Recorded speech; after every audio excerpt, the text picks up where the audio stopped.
and getting ready to do whatever task is set for me in the main portion of the circus. I don't think I have main circus duties, but I probably have some sort of task. All right, so your tent is set up. You're ready. Since you're directly across from the ticket booth, I imagine your task is probably making sure that Polly, the animated marionette who is perpetually stuck in the booth, is refilled with tickets. That she has all the things that she needs, and maybe polish her eyes a little bit so she doesn't look so grimy. Okay, so I've put away my crystal ball in its locked chest, and straightened out the tablecloth and polished up the chair so that the next person that comes to join me will feel honored and treated like I like them to feel. And then I've gone across and checked on Polly and cleaned up the ticket area, checked to see how many are sold and how many we still have left to sell, and how she's looking, cleaned her up, and so forth. And as you're cleaning her, Polly kind of is moving around a little bit jerkily. She's turning her head this way and that to give you better access to the little bits and pieces that need some extra attention. And picking some gum off the table where a little bratty little kid glued some gum on her table. Exactly, that kind of thing. And she, as you're finishing up, she kind of gives you a cheery little wave and says, "Thank you." Oh, don't mention it, Polly. You're doing beautifully. It's going to be a good night. I am beautiful. Tonight will be great. And then she just kind of ignores you because we're not talking about tickets, and she doesn't really take conversation outside of her job. Right. And my response to her is completely 100% perfunctory. All right. So you're ready to start the night, and you can kind of hear there's murmuring outside of that big dark velvet, just inky black curtain that seems to be the only entrance and exit for this circus. And you can kind of see it stirring. It's never opened with help from anyone that you've noticed. It always just seems to part when a new guest shows up. And right now it's kind of rustling in a way that's excited. It's ready to start the night. Okay. And now we move to Dilly. Yes. Now, Dilly, okay, I love it. I love it. I love his Dilly voice. All right, Dilly, considering your particular flavor, do you have a tent, or are you more of a wandering attraction? I'd like to think that Dilly's presence there, he just doesn't really have a particular job. But maybe security, kind of. Okay, so you tend to... Kind of a security manager. You're a lurker. He's a lurker. All right, so are you... He's a curiosity, so he's been tolerated all these years. So are you essentially checking the tents, or are you... How do you do your security rounds? I just walk around. So I was just going to give you my passives if you want me to post that in your DMs or in regular. Yeah, it doesn't sure. Really matter to me. You can post it in the regular. Sure. You're a roamer at one of those Halloween attractions.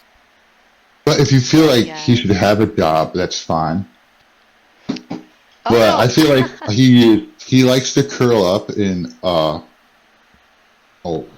is your name here? Gwenny, I'm gonna change my name. I feel like he's probably his kind of thing is once he's done his round, made sure everybody's ready to go and check the tents and that kind of stuff. He curls up and just kind of chills in Winnie's tent. All right. Well, in that case, as you're making your rounds with an 18 passive perception, you're going up and down that middle aisle. You're kind of, looking left and right to see that, the tents are all ready and that their plaques, kind of just depicting what might be inside are all facing the right way and that they're readable. And as you reach the far end of the aisle, furthest away from the entrance, there is an impossibly large tree. It has always been there since you've been there. It was there before you came. And over the years, you've gotten pretty used to it. But the silly thing about it is that you get the idea that if it weren't for that glass ceiling, this tree might just continue growing and never stop. And even more curious, every branch has a different kind of fruit on it. And they're all ripe. The tree is always in bloom. It never seems to wilt or change with the seasons, and there is always fruit available. And as you're, looking around and scanning the area, you notice that there is a very curious-looking squirrel on one of the lower branches. And you know for a fact, outside of the tent acts, there are no animals in this circus. And even stranger, this squirrel is staring at you, and it's holding a strawberry very closely to its chest. Okay. I'll go up to him, and look at him, or it, and say, "What are you doing?"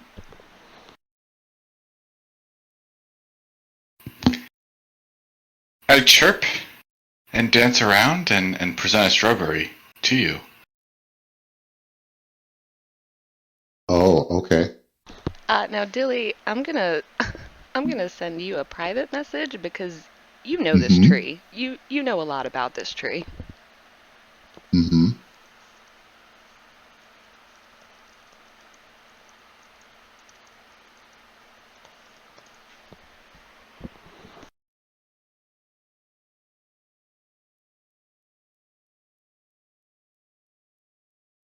So I take the strawberry. I'm going to smell it.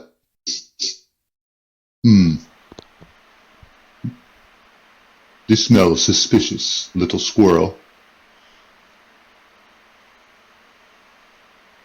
I'm going to hand it back. I take it with gratitude, and I dance some more. Charlie. Curious. I have a question. Should I ask it? Ah, shit. Okay. I'll ask it in private. Damn it. I always lose people's names, and I have to look all over to find them. That's not what I need. That's not. I'm working on it. No problem.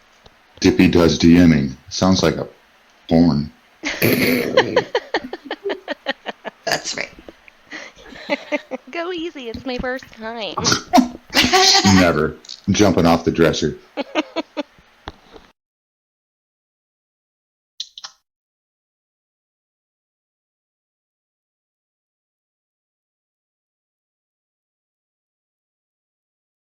Did you expect easy from this group? Never. What? Let's see.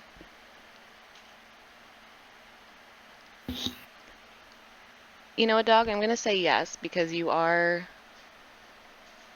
to backseat, so yes. Okay.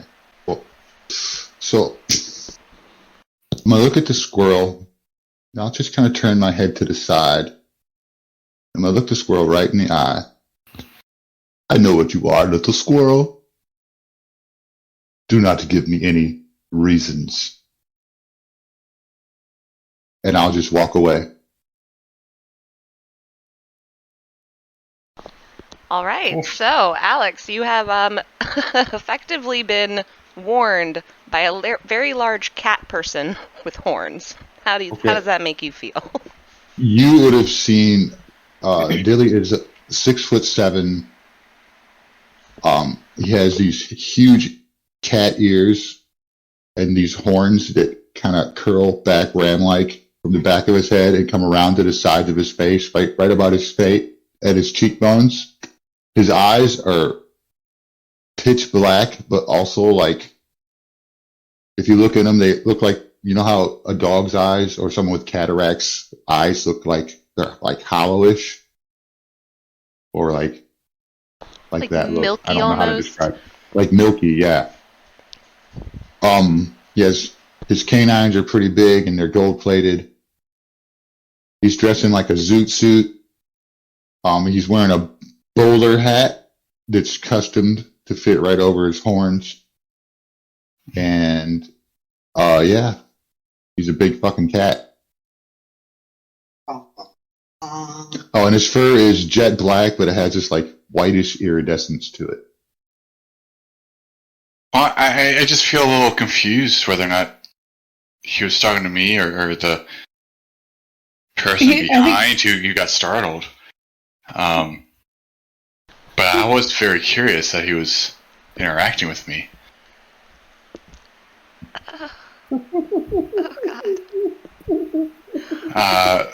But my curiosity, I just scramble up the tree a little bit and just keep eyes on him, seeing where he goes. God, I love it. All right. So, Dilly, you're continuing your rounds after having seen a strange little squirrel who tried to offer you a strawberry. You seem to know that the squirrel is not necessarily entirely a squirrel. And now we're gonna swing over to Miss Tranquility. And is her name Tara or Tara? How are we pronouncing this? It is Tara Lynn. Tara Lynn. Yes. So let me put my tray down. I was rolling. Yeah. I was rolling. Tara Lynn is this lady. She's stands about 2'7" and weighs about 30-ish pounds, give or take, about 5 pounds to the less. And she has auburn hair and it's braided and she's got flowers. Anyway, she's wearing this green tinted chainmail, and she's kind of sitting up in the tree, like watching this interaction between this huge freaking cat and this very unusual squirrel. And while she's up there, she's gonna kind of look around. And, oh, there it is. I'm gonna take out this piece of corn. Don't ask me why I have it in my pocket, but and I'm gonna chuck it over at the squirrel, and I'm gonna kind of wink at it. And that thing's fucking huge. Are you new here? And really, she don't care if you don't look like a not squirrel to her. She's kind of new here, so you could be very, very from here. I wouldn't know. This is my first time out of town, so hello. I excitedly climb up and sniff the corn, and I inspect it. It looks tasty. Oh God. So I take a bite. Oh yes, that is Derbyshire corn. It, well, it's pretty good, but sometimes it makes you poop. But you look like you can handle it. Are you from around here? And she's gonna pull out another piece of corn. I shake my head no, and I present a strawberry to you. Oh, that is beautiful. Oh, yeah, I don't mind if I do. You won't mind if I do, would you? And she will pop it up into the air and swallow it. But All right. Roll a D100 for me. I probably should have chewed.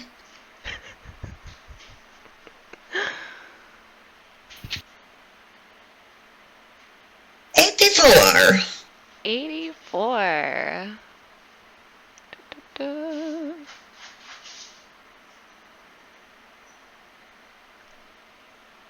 All right. You're still in a tree branch, right? Yes, ma'am. Okay, we'll revisit your 84 in a moment. Yay! Always Paula with that, man. Every fucking I love her. Oh my god. All right, so you're chatting with a squirrel. You've eaten a strawberry. I will note that it is quite possibly the best strawberry you have ever tasted in your life. Oh my God! Will you be my friend? I jump up happily and perch on your shoulder. Wait. Hello, I am Carolyn Emberdrop. It is a pleasure to meet you, Mr. Squirrel. And just nuzzle your neck and wrap around your neck, just almost going to sleep, but still curious about what's happening around. Okay, hold on. And then she is going to she's sitting with her feet dangling off one side of the branch. And as she's seated with both her legs over, she is going to lean backwards, holding on to the branch and kind of attempt to do a backflip and land on her feet. As you land on the ground, you notice where your feet hit, there seems to be light, either coming out from the ground under your feet or coming out from your feet themselves. Oh my God, Yolanda. Oh, you are my lucky squirtle. Lord. Just excited.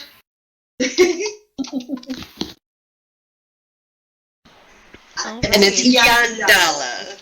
I forgot my god's name. All right, yeah, and at this point, the circus has started to open. People are flowing through the curtains, and it is up to you guys what you'd like to do now. I will tell you, Tara Lynn, at this point, wherever you go, you leave just these beautiful little glowing footprints behind you that fade after about 10 seconds. Reminds Allie. Yeah, I know. she is going to run, holding on to the squirrel, akin to maybe a 7-year-old at the circus, just run through, and I'm going to go there, and I'm going to go there, and there, and there, and there, and I'm going to run and stop.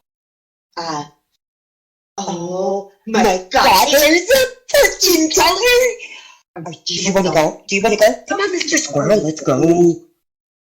Well, hold on. What are you? I missed some of what you were saying. I am a halfling. Okay, got it. Okay. Gwynny, I didn't really give you an explanation of what Gwynny was. Gwynny is a dwarf. Gwynny has beautiful red hair. She's short, as most dwarfs are, but she's short for a dwarf. And she's maybe 4 feet if you give her high heels. She is employed at the circus as a fortune teller. She has gorgeous red hair and a very, very full red beard. Her secondary job at the circus is as the bearded lady. She is barely out of her teens, or maybe still in her teens. Nobody really knows for certain. And with the, do I see this little halfling with the glowing footprints coming into the main circus area? Roll a perception check for me. Okay. Yeah. Rollin'. Rollin'. Perception. Oh, that's a beautiful 24. Oh yes, not only do you notice the halfling, you also notice the squirrel that seems to have formed like a cuddly little scarf around her neck. And So you I'm notice going to the go ahead. glowing footprints. Right. So as I'm leaving the ticket booth, getting ready for the main performance of the evening, and I know that the lights are dimming and that it's, time for me to kind of hide in the background and scout things out as I normally do. I'm going to go ahead and get Dilly's attention and say, "Do you see that? Look at her. She glows when she walks. And what is that thing around her neck? It's kind of wiggly." Yeah. Yes. And also, the rodent on her back. My love is not a rodent. It's a human. I smell it. Ah, I knew there was guarantee something it. odd about them. Yes. Yeah. Yes. Let's keep an eye on them, okay? And so I'll very definitely blend in as much as a red-haired, bearded lady can blend in. Behind and maybe off to the side a little bit so that I can keep an eye on and kind of watch this oddly behaving pair. And Dilly's gonna slink to a shadow and just pull back into it and kind of disappear, so to speak. Kind of And I'm used gonna to wait. being the public face of the pair of us, so that people pay attention to me and not Dilly. But I'm gonna do that and wait for a group of patrons to walk by, and I'm gonna get them. I'm gonna scare them. One of the things I do. Ironically enough, as you're waiting, a nice-looking, well-dressed, middle-class-looking family, a mother, father, their 2.5 children. The kids are a little bit crazy. They're bouncing, they're excited. One of them has some cotton candy, which probably was a bad idea. But they're starting to pass by you. As they pass by, I'll just kind of lean out of the shadow, just look at the children and say, "Best be on your best behavior." Pull back in. The youngest, she looks about to be 5 or 6, just stops and stares at you. And then she gets a very big smile on her face, points directly at you and says, "Mommy! Kitty!" And her parents, kind of stop. The dad's in his own head. He's trying to get the other kids wrangled in, but the mother stops and says, What was that, sweetie? And she looks up and up and up. And I'll lean she back out. sees you. Yeah. And she goes pale. And she grabs her child and immediately walks away. Yes. Keep walking. Making You should friends be on your again, I best see. behavior too, little lady. Does Pop do anything? Pop didn't notice. He was too busy with the other kids. I want to sleight of hand him. Go for it. I'm about to steal his shit. Oh, absolutely. Please. I think it was a 50-50 as to whether he was going to cop a feel or try to steal something. Really? 25. All right. Which pocket are you going for? Let's see. I would have come up. I feel like it would have came up on their left, and he's all busy with the kids, so his right pocket. Okay, you reach into his right pocket, and you're very smooth about it. If anything, he probably thought it was one of his kids, like, grabbing onto him. And, you let him continue forward, and you realize that you have his wallet. His entire wallet with all of his money in it. Awesome.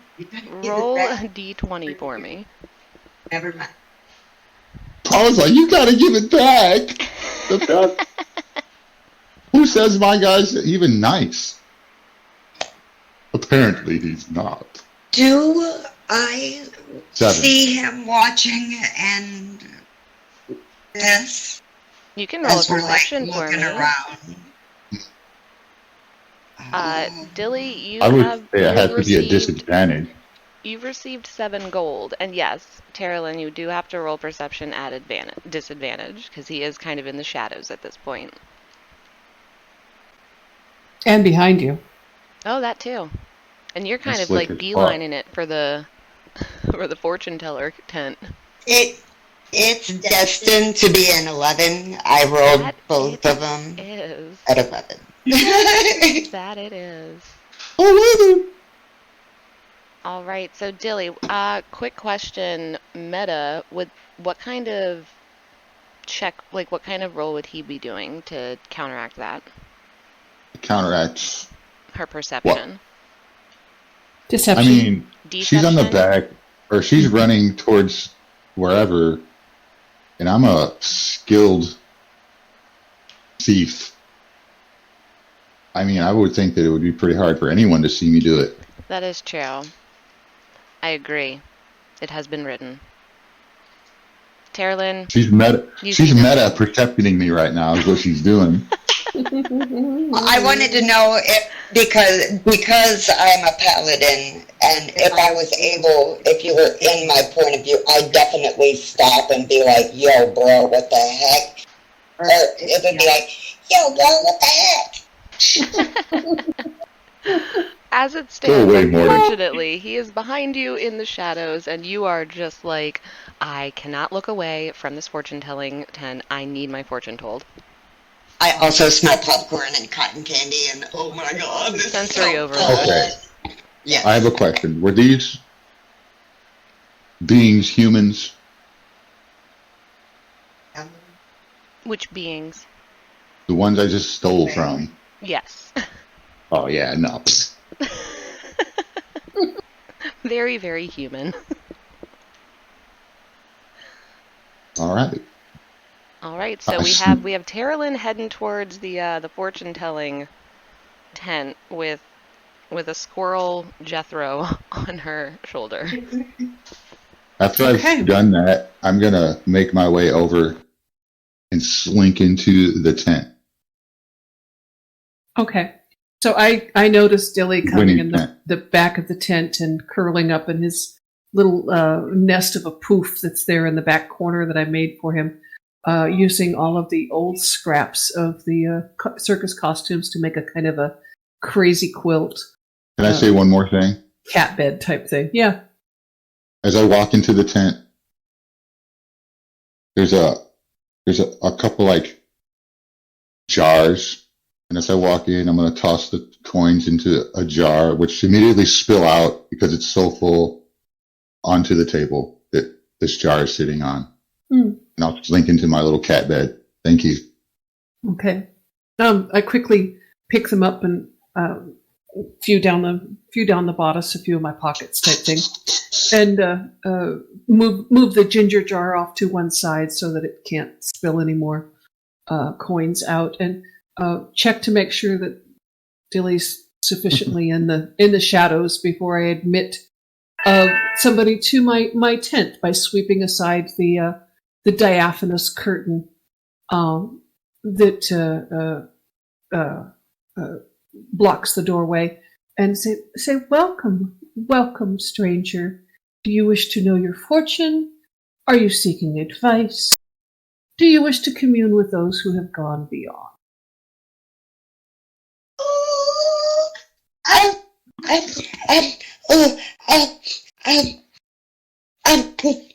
No, as a matter of fact, I just want to know, where do I find the cupcakes? Oh, well, let me show you. And I will escort her out of the tent carefully, and point down the midway to the little boulangerie candy store snack stand that is, kitty corner across the way, and say, right over there, and tell them Gwynny sent you so you get the really good cupcakes. Oh, so you can really tell the future? Like, does it really work? Like, where's my fortune? How much money do I have to give you to get me rich? How does this work? Well, I peek into the beyond, and sometimes I see the future, sometimes I don't. But the way it works is that you give me a little bit of money, not a lot, but a little bit of money, and then I look into the beyond, and we see what we see. Okay.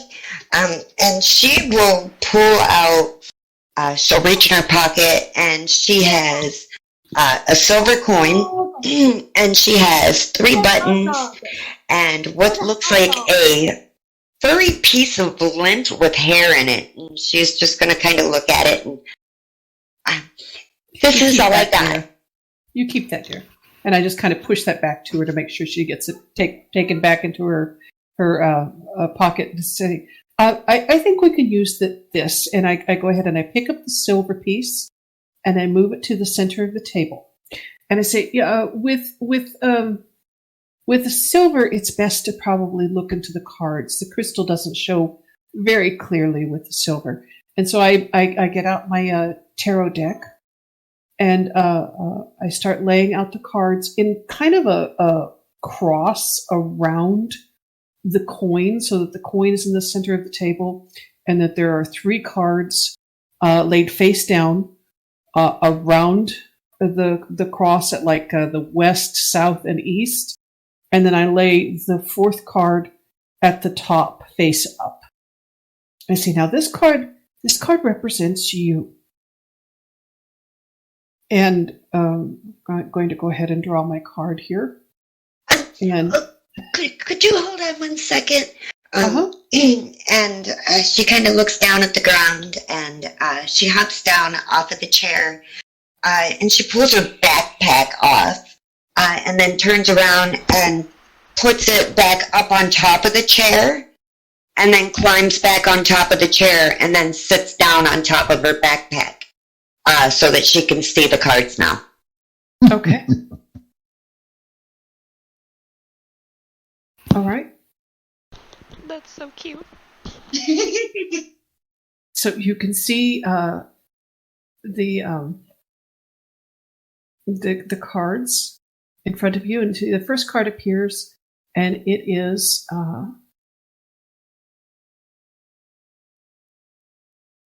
the 8 of Wands. And she said, now this card represents you. And she will say, let's see here what this tells us about you. It says that you have freedom and the space to move about and search for love and meaning and the joy of flying into new spaces, of moving into new places in your life. I don't know if I'll learn how to. You know what? I heard about this one time when one of my cousins, he's a halfling too. He was like thrown by this giant. So maybe I will learn how to fly. Okay, and I turn up the next card, and it is the Tower. You think I'm gonna find a treasure in there? Well, it says in this place in a reading, it could mean many things. It can mean danger. It can also just mean liberation, freedom. It can be change. It could possibly be crisis. So what this means is you need to expect the unexpected, I believe. Be prepared. Things may be happening and happening very soon.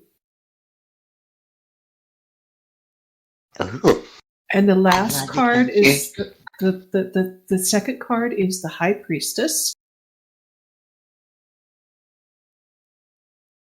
What does this card look like? The High Priestess herself? It is a beautiful woman seated on a throne, and she's wearing a moon crown, and there is a moon at her feet, and she's wearing silvery blue robes, and she's surrounded by peacock feathers. And on one side is a pillar of white, and on the other side is a pillar of dark, and both are made out of lotus blossoms. What does this one mean? Well, this one means it is time to reflect on a situation, to enjoy the mystery, and trust your inner instincts to guide you. And taken in conjunction with your card of expecting change and upheaval, this would be an instruction to you to follow your instincts. The things around you are not what they appear to be, which is certainly always true of the circus.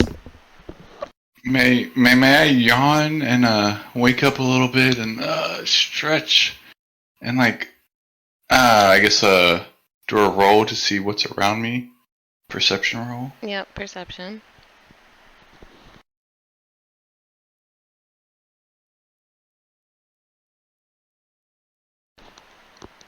You notice that there is a woman across the table with very red hair and a very red beard. And you realize that you're in a tent. That's about it. Oh. Okay. There's nothing here for me. I'm just gonna snuggle up. It's nice and warm around the neck already, you know. Oh, Just wait a little bit later. Look, Mr. Squirrel! Mr. Squirrel, look! We're gonna go on an adventure. And the last we're card gonna that I turn up is the Ten of Wands. And I will look at you and say, oh, well, look, see, this is all making perfect sense. This indicates completion, hard work, well done, carrying the burden forward and releasing it and being satisfied with what you have done. You have done it all, and you will be rewarded. I'm gonna look at Mr. Squirrel and, oh, Mr. Squirrel, it looks like I'm gonna have to release you into the wild. And then I'm gonna have to, turn in my quest. Yeah, okay. And just slowly slink off you in disappointment. And with that, I will go ahead and pick up the silver coin from the center of the table and say to you, now, I think that for your first adventure, you should go and find that cupcake. Yes. Cupcakes sound very good. And just in my depression, I just run out of the tent under the spokes that's holding it down. Not like the door or the entrance or anything, but just out the side, and I just sit there for a little bit. All right, so the not wild squirrel has been released into the wild. Oh. Oh no, Mr. Squirrel, don't be sad. If you don't want to go, you don't have to go in the wild. I mean, there's mean stuff out there. Just on my way here, some bear tried to eat me. So you guys, are they outside the tent right now? Did Terilyn follow him out of the tent? Because I assume she saw him go under the flap because he slunk off of her when she told him to go back into the wild, but... Yes, I just, instead of going out through the door thing, I just kind of crawled underneath with them. She's got a very short attention span. So her and the squirrel are kindred souls. Oh look. So she was reaching her hand out for the silver coin and just kind of felt him slink off. And so Gwen is sitting there still with the coin and the now empty chair. As she hops down, she grabs the bag and she's one-handed crawling, grabbing and scooting the bag and going underneath the curtain as well. Okay, and Winnie will see all of this happening and kind of reach back and jostle Dilly and say, Dilly, did you hear all that? Did you see all that? Yes. I don't know who those two are, but they're not the usual marks. No. You Maybe said it's you. said Yes, that, go on. you said that squirrel's a human? Oh, yes. I believe it is. Oh. I think Well, we the should. strawberry certainly wasn't a human. Well, no, of course not. I mean, I think He we should. reeked of humanity.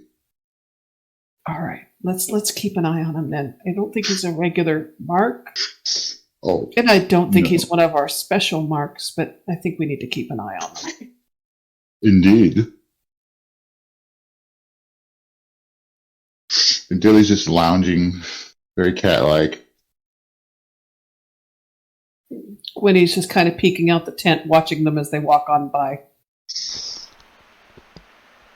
All right, and outside of the tent, when Tara Lynn crawls under it, and you know, what did she say to Jethro? You don't have to go into the wild. Oh, you don't have to go into the wild.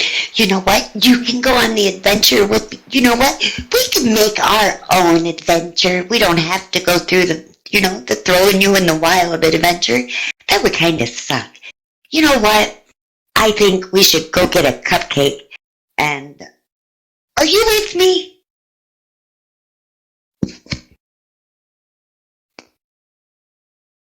Can I do a perception to see, like, are we hidden behind this tent?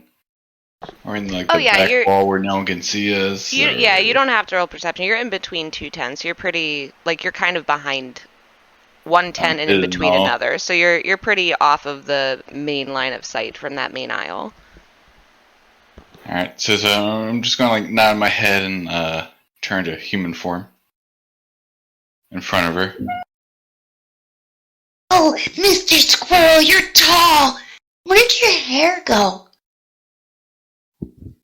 I don't like to talk about that. I lost it a long time ago. Oh, do you eat cupcakes? Yeah, I love cupcakes. We can get some. I'll pay for you. You've been nice to me. I appreciate it. I've just been here, just trying to sell some wares and What do you sell? silk, mainly spider silk. Oh my God! Can you make nets out of spider silk? Yeah, of course. Oh, that sounds so cool. What about, can you make armor out of spider silk? That's a little bit above what I can do, but I know some people, I think. I could get that done for you. Oh, I don't like that. I don't know. I think it would be kind of sticky, but I don't know. So cupcakes, yeah? Cupcakes, yes. Okay, so Meta Dilly asked, and I also want to know, did we hear this conversation, and are they just outside the tent? Did we see him take? Yeah, they are just outside the tent. And if so both of you heard this conversation. They were not whispering. Yeah. and we were paying close attention to it. So, Winnie, if you were physically watching them, yes, you just saw this happen. Okay. So, yeah. And I turned back around to Dilly and I said, I thought so. And then I'm just going to go ahead and try to attempt to quietly follow. Okay. While looking really unobtrusive. Okay. Before I ask you to do anything, Tara Lynn, when Mr. Squirrel turned into Mr. Squirrel Human Man, you immediately notice it's not even a little bit hidden. His clothing is just, it looks like he's caught in wind, just constantly. His clothing is billowing. It just looks like somewhere there is a gust of wind that is just constantly rustling him.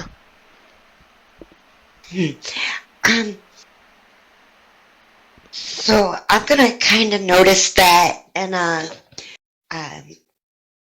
are you standing up or are you still sitting down? I'm standing. So I'm gonna, cause I'm still in the crawling position, and I'm gonna stop and I'm gonna fluff up my hair, and I'm gonna, Oh, this is nice. It must be Maybelline. And then once the word Maybelline comes out of her mouth, you see that her hair starts like flowing like yours does, kind of. So she casts prestidigitation, and she's trying to be fancy too. She don't like. So are you from here? That's You're kind of windy. Hey, I'm taken back a little bit from this whole interaction. I take a step back and I just ask, like, can you see me? Are you a ghost? Oh, fuck. Yeah. Are you? Oh my god, how did you ghost? What do you mean, how did I ghost? I died, I assume. So I'm gonna try to put my hands. You said you're standing. Can you come down here? Yeah, of course. And so when he puts his head down there, I'm gonna grab him by his cheeks, and I'm going to cast Spare the Dying. Oh my god. I don't know what that is. Can you post that in the chat? This is amazing. Oh my god. It is, I love it. So great. Dilly, you hear that? All right, so you cast Spare the Dying, and nothing happens. He remains the same. He's not pale. He's not incandescent. He is solid. You grabbed him by the face. I don't think that you're dead. Maybe somebody tricked you into thinking you were dead. Like, have you ever like been poisoned before? There's this poison that makes you like think that you're a zombie, and then like you breathe it, and then they like you it's just really bad stuff. Oh my god, are you sure that you're dead? Yeah, and I'm invincible. Yeah. You're invincible? Yeah. You can try and stab me if you want. Nothing can hurt me. Oh my god. I came here and this happened to me. I think it's part of the circus maybe? I don't know. You're part of the circus? Like, do you do tricks? I mean, other than turn yourself into a squirrel, like, do you know how to juggle? Or, I know some fire tricks, but that's about it. I'm gonna pinch him. Ow! Well, see, you're not invincible. That hurt, right? Well, yeah. You're not dead because you can feel. My mom died. After a couple of days, we didn't gently repose her or anything, and she started stinking at the house, and I had to leave because it smelled really bad. But I really had a hard time letting go, and it was really sad. And so cupcakes, yeah. Yeah, we can do cupcakes. I think ghosts can eat cupcakes.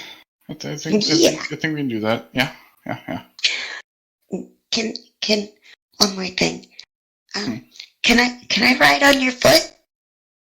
Dippy, Yes. insight check. Go ahead. Yeah, because we just heard him just claim to be a ghost, and he's clearly not a ghost. I want to do insight on Jethro. And I want to know how he makes me feel. You want to know how he makes you feel? Okay, and would would Jethro be rolling anything against this, or is this just purely insight? It's just purely insight. I don't All want to know right. if he needs. Go for it. I'm so excited. I'm so I excited. want a feeling for his character. Okay.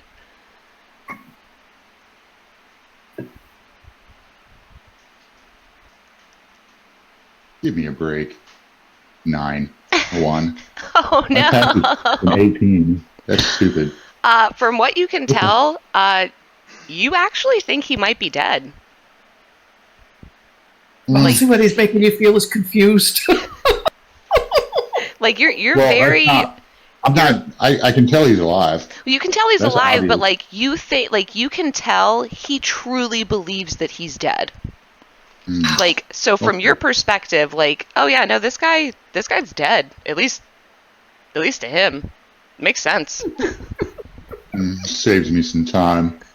So, how did you die? Like, and how long have you been dead? Oh, only a couple minutes from what I know. Unless there's time distortion. But, I just climbed up a tree and, I felt this strong wind. And then I felt invincible. It felt great. And then I was dead all of a sudden. And a ghost. Maybe I'm dead too. At this point in time, I feel like I'm elbowing Dilly in the ribs. It's like, are you hearing this? And as a side note, Gwynny and Dilly, it's not hard to follow these people because Tara Lynn's footprints are still glowing. Mm-hmm. Yeah, Dilly's in the shadows.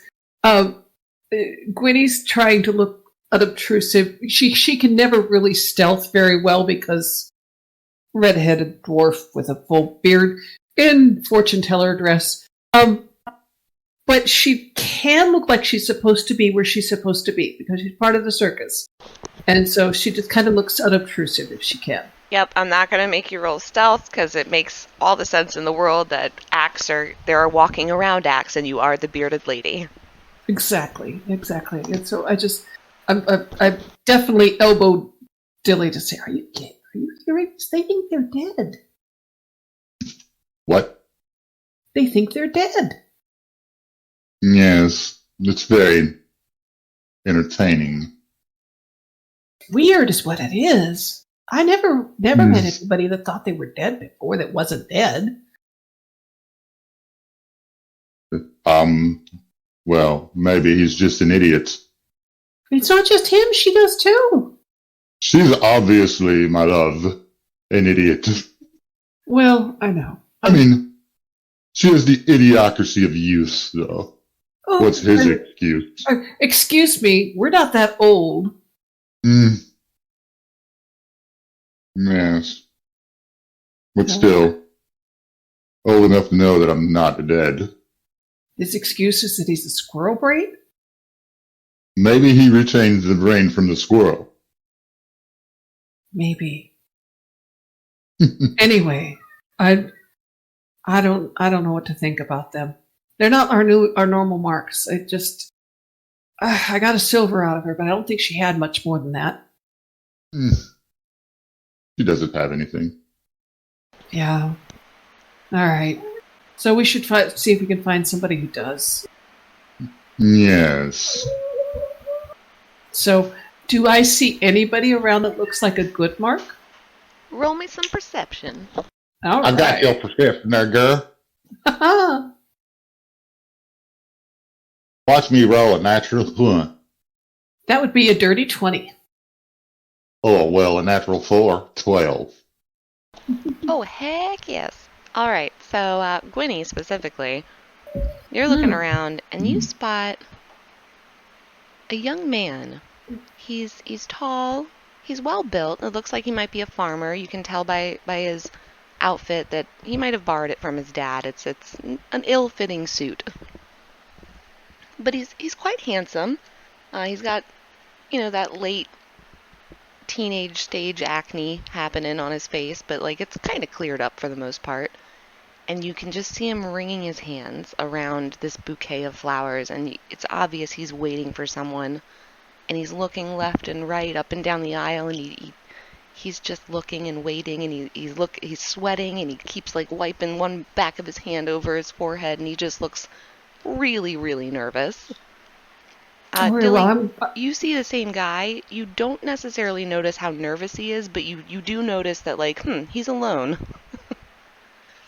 I'm going to go ahead and sidle up to him and curtsy a little bit and say, "Oh, good evening, kind sir. Are those for me?" So while she's doing that, I'm going to go behind him. And as they're talking, I'm going to try to steal his shit. All right. Roll me a sleight of hand. Can I have it at advantage?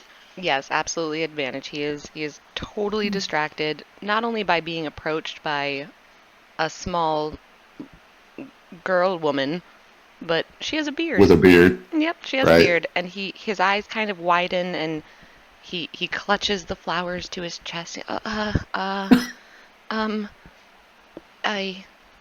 Do you want them? Do you want them? Are you asking me if you can have them? If they weren't intended for me, well, of course not. I would never be so presumptuous as to attempt to steal flowers from such a gallant and gentle and kind person. If they're not for me, who are they intended for, perhaps? You don't know where the blush starts, but you can see it climbing up his neck to his ears and throughout his entire face. And he kind of like just thrusts the bouquet at you, and he's like, I was waiting for someone, but I don't think she's coming here. If you want them. Okay, well, I will accept the bouquet with one hand, link his arm with my other, and draw him into the tent with me, knowing that Dilly has successfully picked his pocket. Dilly picked all the pockets. He got the wallet and the tickets that this young man has purchased.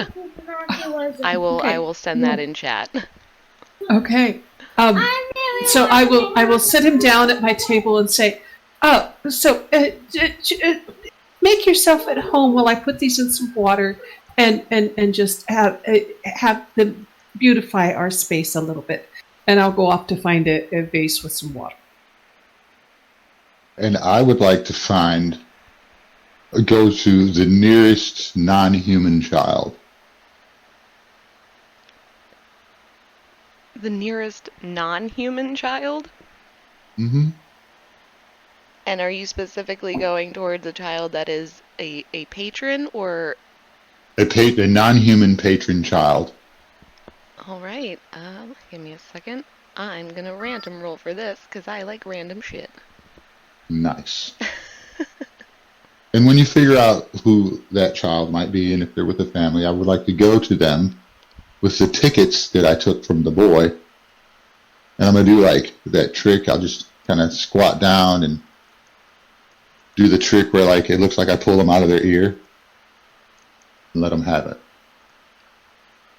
Okay, so really quick, roll 2d20s for me so I can figure out how many tickets you got and how much money you got from him.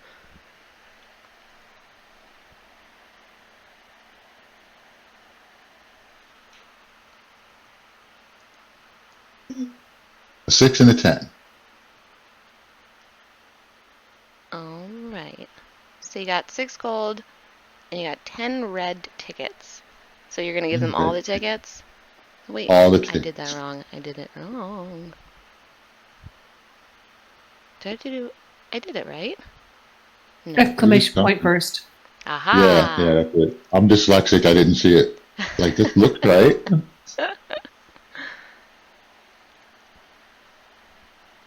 All right.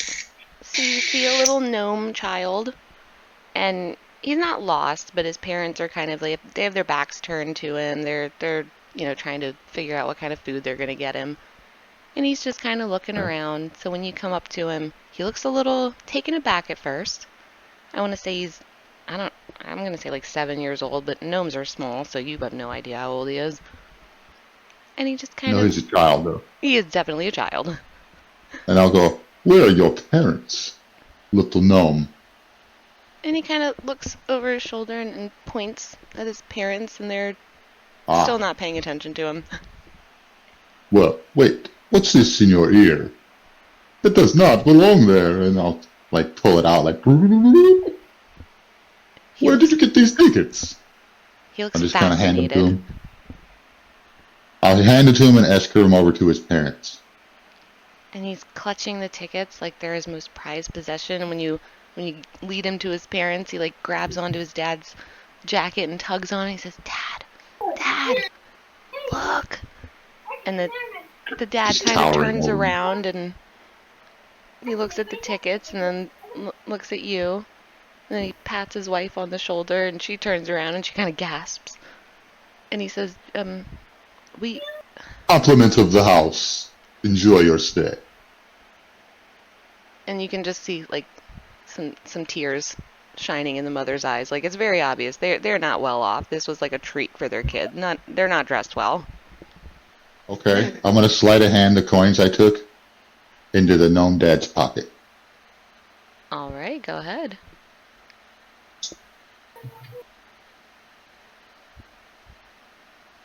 On average. Nice. Oh yeah. They Abby they likes get his characters.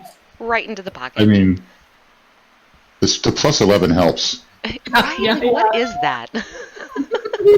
It's fucking tabaxi. Cats are so sneaky. And I just imported the role for my original Dilly character who had a fantastic role. So, So while he's doing all of that, I've put the flowers in the vase and I turn back around to my newly fleeced, and I know he has no money whatsoever, boy that's sitting at my table and say, okay, honey, thank you so much for the flowers. Now, what are you doing here this evening at the circus? Talking to your grandma. I was gonna meet my my a lady. I was gonna meet a lady.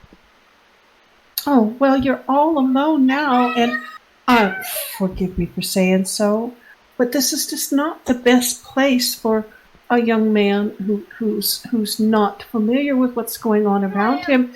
I think you probably ought to check your pockets, darling. Check my what? And he starts patting his pockets, and you can see like, as sweaty and nervous as he was before, he looks like he is entering an absolute panic. Oh, no, don't worry. It'll be all right. It'll be all right. I go over to the vase and I pull out one silver coin, and I give it to him with a complimentary ticket for the main event show. And I say, now, you'll be all right. You take this coin, you get yourself something to eat, you see the main event show, and then you go on home. at this point, I'm going to walk in.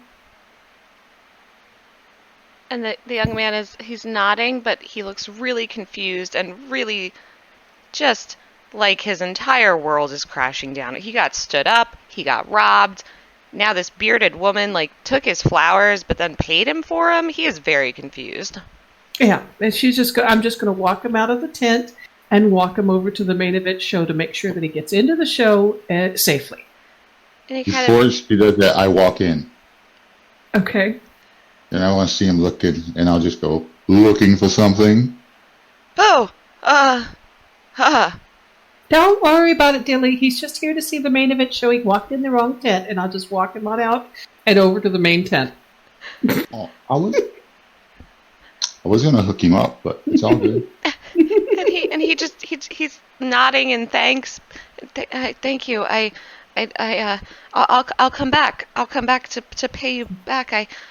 I thank you. You don't need to pay me back. This is part of our hospitality. Oh, you lovely.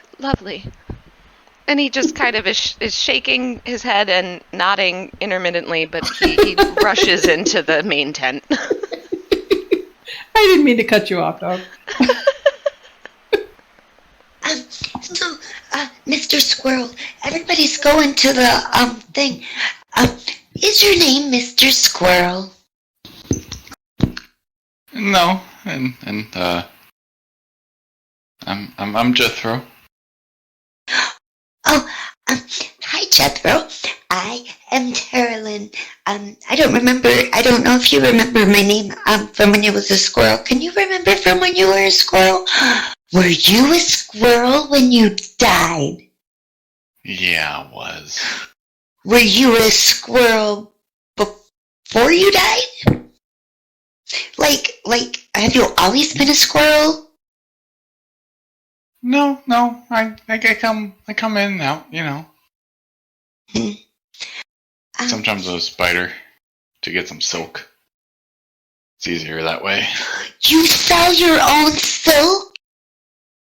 Well, no, I go in the caves and I steal it as a spider. Makes it much easier. Have you ever? Really fantastic idea, though. Have you ever thought of selling your own milk? Like, you could have milk, and then you can, like, have the best milk, and then you can, like, help people who never had milk before in places, and then, like, nobody would ever go thirsty again. Hey, if you can find me someone who's gonna buy it, I'm willing to sell it.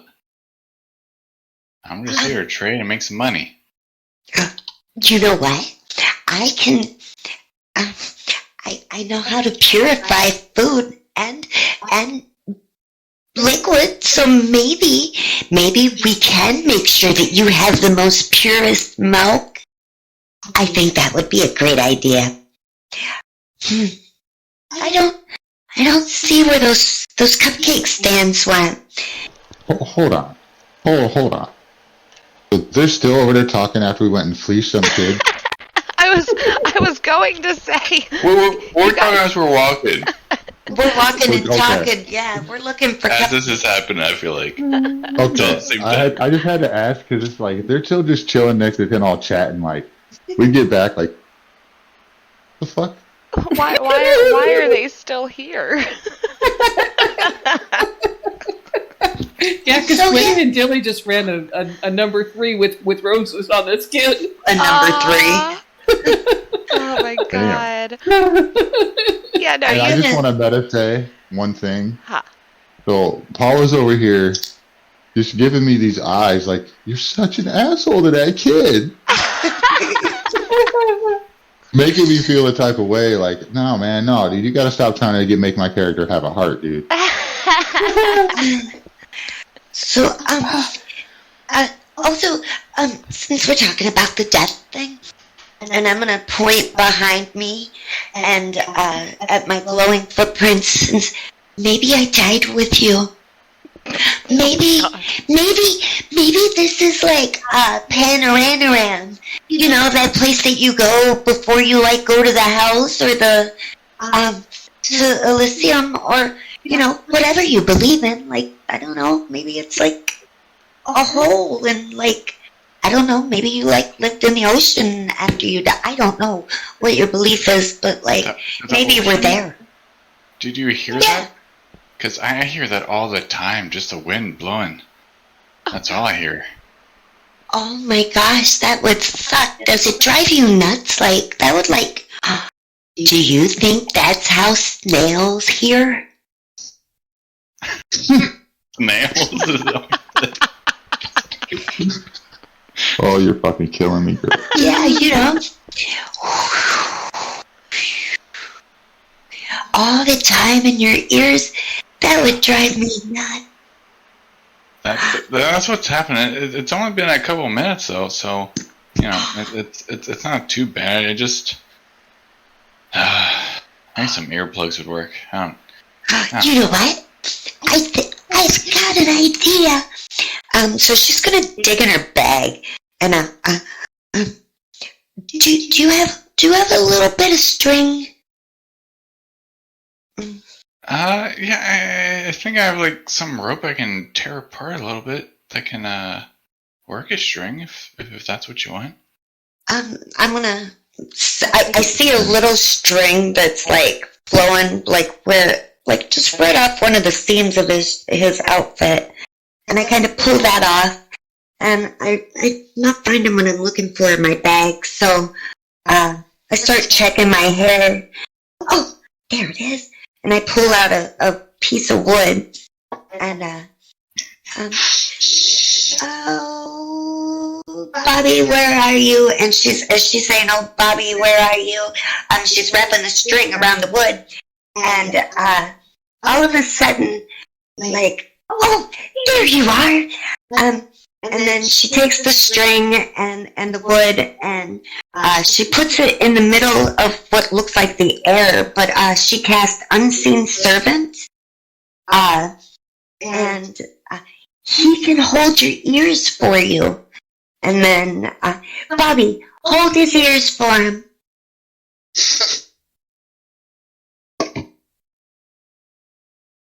And so, like, I don't know if it'll work, but she's definitely trying it to see if, like, my unseen servant can help make it so that you don't hear the ocean. Yeah. It blocks all the wind. It doesn't block the physical wind, but it definitely blocks the sound of the ocean. And I just sigh in like a little bit of relief, even though it's a little now. But I'm happy with this outcome. But I'm still a little hungry. I want that cupcake. Ironically, you guys are coming up on not only the main attraction, but which is at the end of the aisle. If you're looking at the map, the end of that long aisle on the opposite end of the entrance is that large tree, and that is where the circus kind of kicks off. And there are, confection booths kind of milling around there. So there's, cupcakes, there's cotton candy, there's meat pies, whatever you want. All the stuff. All the stuff. All the stuff. Saying, yeah, that tree. That's where I died. That's where I became a ghost. I think I'm dead too. I mean, it's got that, like, glowy stuff. I don't know. Maybe you're contagious. I don't know. I'll be right back. I'm gonna,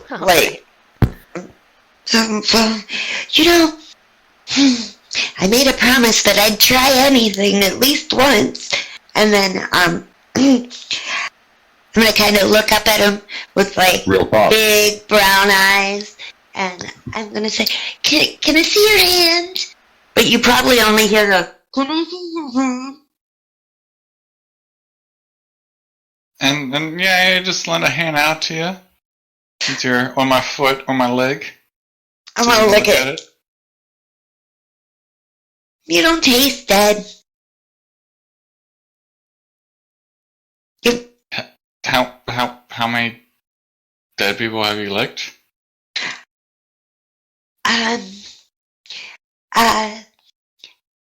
Probably 2 more than I should have.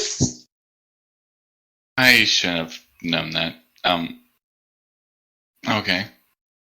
I made a promise, and you know. Do you want a cupcake? I do, but you're a little salty. Yeah, I'm sweaty. I was nervous. No, you taste like the ocean.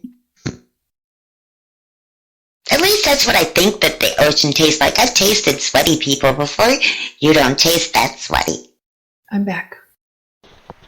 Welcome back. Thank you. Cupcake? Yes. Please. Okay. As I just drag her towards the cupcake stand. As you approach the... God damn it. Oh, welcome to DMing Gala.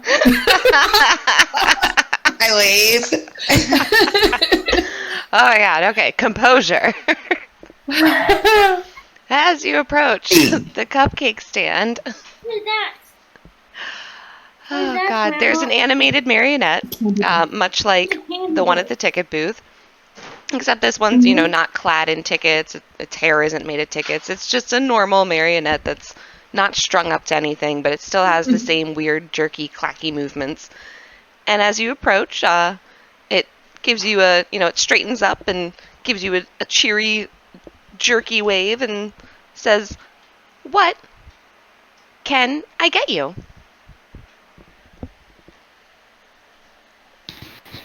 What do you have? I want a cupcake, obviously. Huh? We have cupcakes, churros, and all sorts of sweet, delicious ice cream treats. What type of cupcakes do you get? We have All right. vanilla, strawberry, chocolate, and caramel. I like the strawberry ones. I've had a strawberry from the tree before. I would like that one. Did you? These are not made with fruit from the tree. Whatever. I'll still take it. She'll hand you a strawberry cupcake and say, 1 silver or 1 red ticket, please.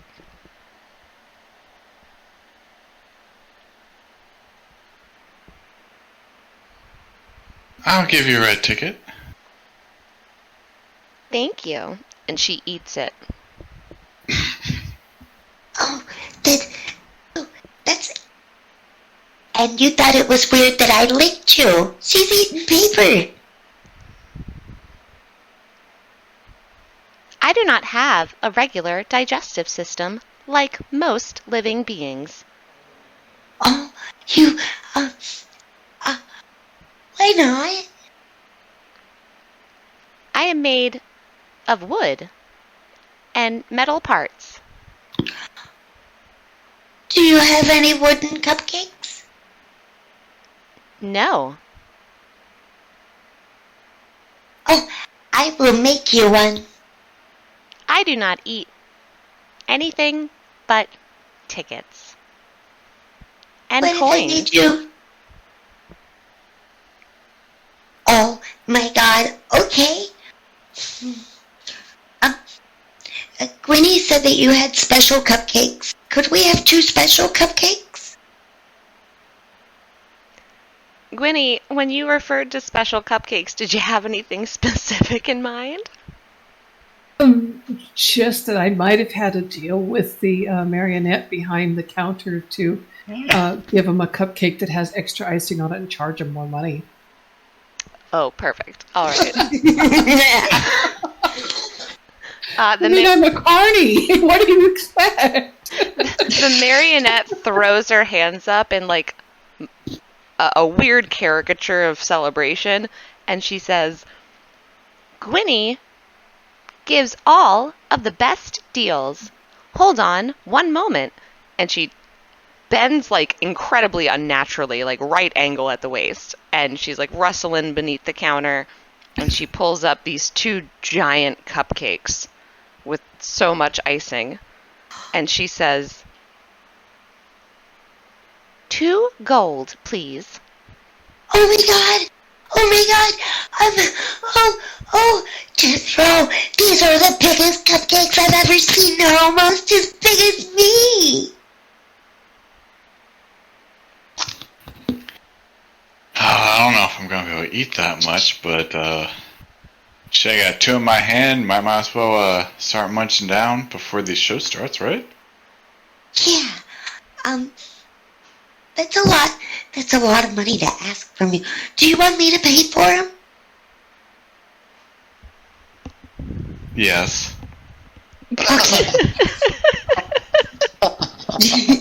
So she will go ahead and pay 2 gold for them. Excuse me, Miss, oh shit, I added that, not removed it. So, what is the main attraction? And her arm sweeps out and until her hand is like kind of just gesturing at the tree. The tree, of course. Oh, does it do tricks? Is it gonna leave? No, it's tasty. You stupid. It will not leave. Maybe. Wait, hold on a second. The tree killed my friend here? Mm-hmm. He's dead. And you see like the mannequin's jaw just kind of drops and her head kind of lolls back a little bit, and she just makes this weird noise that after a few seconds you realize is laughter, and she's just going ah ah ah ah ah ah ah ah.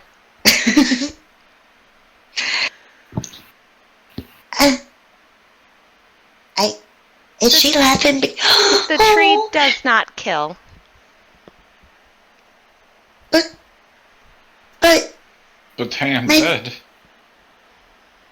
How's that so? You ate fruit from the tree, did you not? Well, I was there. The tree does not kill.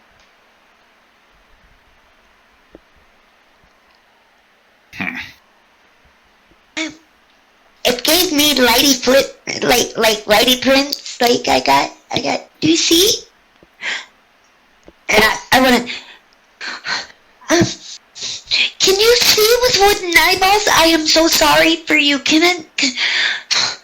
I can see. Do you want to? Are you alive? No. I am Jethro. animated. Jethro, maybe she was made from the tree. Yeah, maybe. I have a question. If you know so much, how do I make the wind stop? It's driving me crazy.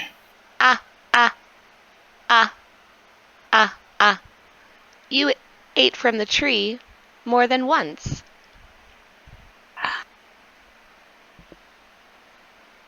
So I need to eat more? They are You pretty so good berries. choose.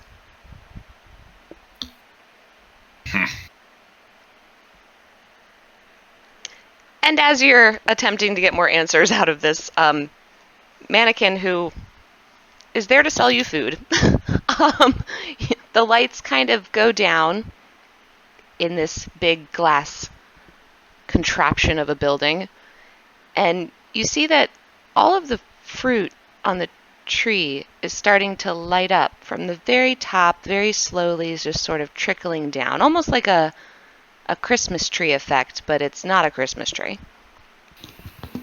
Like her feet? Like her feet.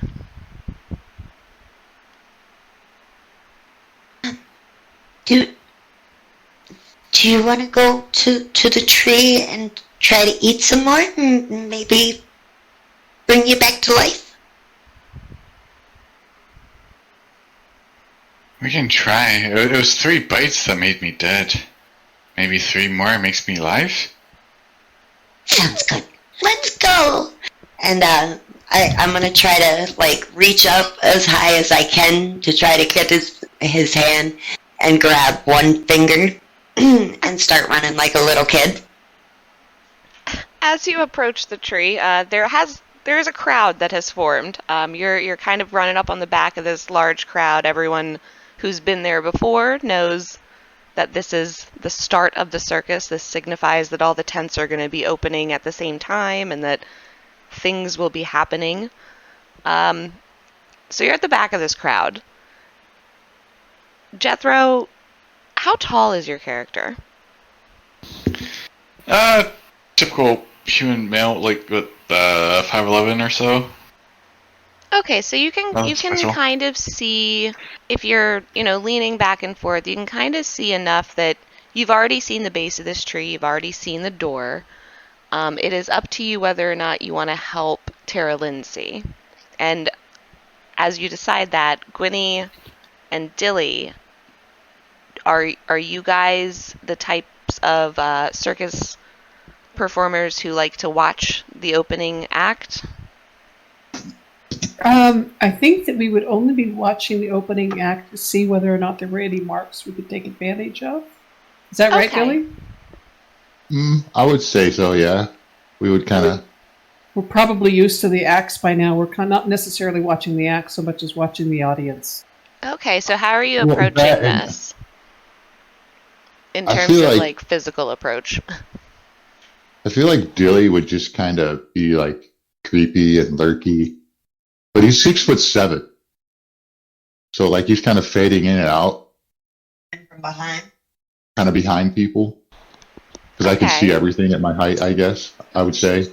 Okay. Yeah, and I'm kind of more in front and more of a draw people's attention to me so that Dilly can do his thing quietly in the shadows. Okay, absolutely. Yeah, and I'm also keeping an eye on her. So I know that anybody she starts talking to for any length of time, she finds the mark. Okay, so you guys have a system that way. Oh, absolutely. Yeah. We are tag teaming everybody in their damn crowd all the time. And I just to Lynn, like if she wants to get on my shoulder, she can. Yeah, please. All right. So as Jethro lifts Lynn onto his shoulders, she sees what the three of you have already seen. Jethro because of description, and Gwynny and Dilly because you guys have worked here and lived here.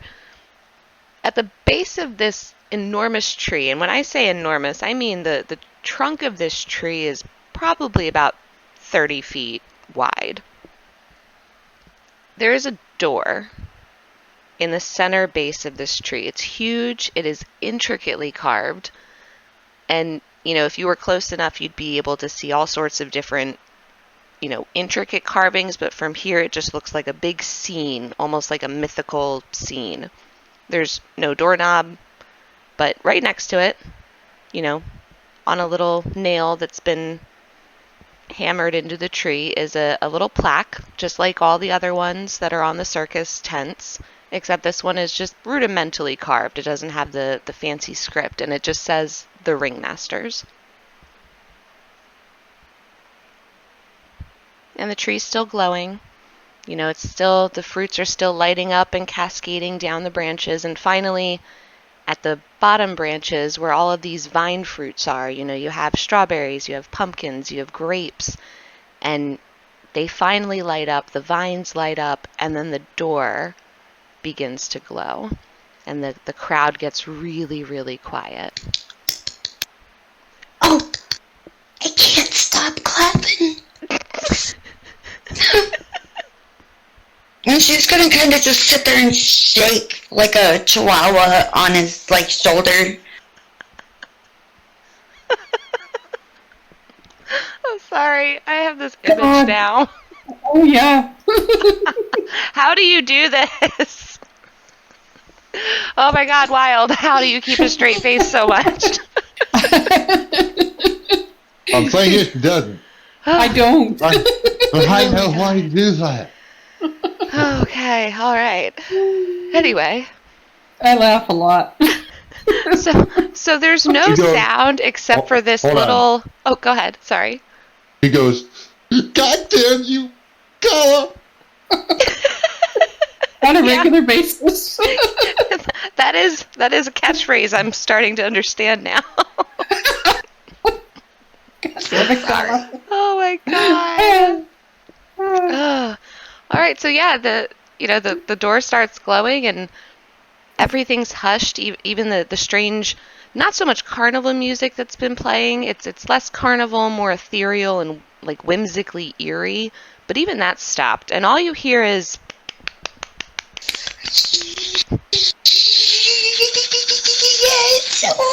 Oh, and that's what you hear. That's what everyone hears.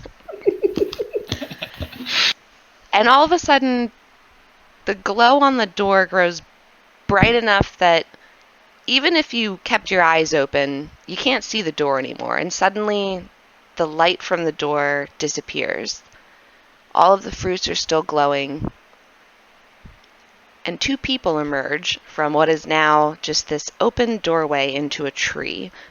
Blackness behind it. You can't see anything beyond them, but they emerge, and one of them is a man, very clean cut, very tall, slim, and he's wearing an impeccably dark 3-piece suit with a very bright blood red tie. And the woman, they're holding hands. She's in a black dress that starts black at the top, and as it goes down her body and flares out at the waist into a train, the train itself picks up a blood red hue as well, and it looks like they've both weirdly been dipped in red. And the hands that aren't holding one another's go up and sweep up as if welcoming everyone to the circus. And as they do so, the tree explodes in showers of rainbow light. Every fruit is giving off this incredible display of fireworks that come down, and even though they're touching people, they don't burn. Women are gasping, children are screaming in joy and delight, and the men are kind of just like, ew, what? And as the showers fade, the fruit begins to fade. And the woman does a curtsy, the man does a bow. And in unison they say, "Welcome to the night circus." And he leads her back into the tree. The door seemingly just reappears. It doesn't materialize. It's not like anything happened. It's just there again. And the tree is back to normal. And you just hear the eruption of applause. After a very long, pregnant silence, the entire crowd is, oh my God, yes. What? Oh my God. I don't want to go anywhere else. I want to stay here forever. It seems amazing. I just come on, pluck a fruit just in case. Yeah, let's go get some fruit. And then we can go in and see what it's all about. Yeah, let's do it. Yeah.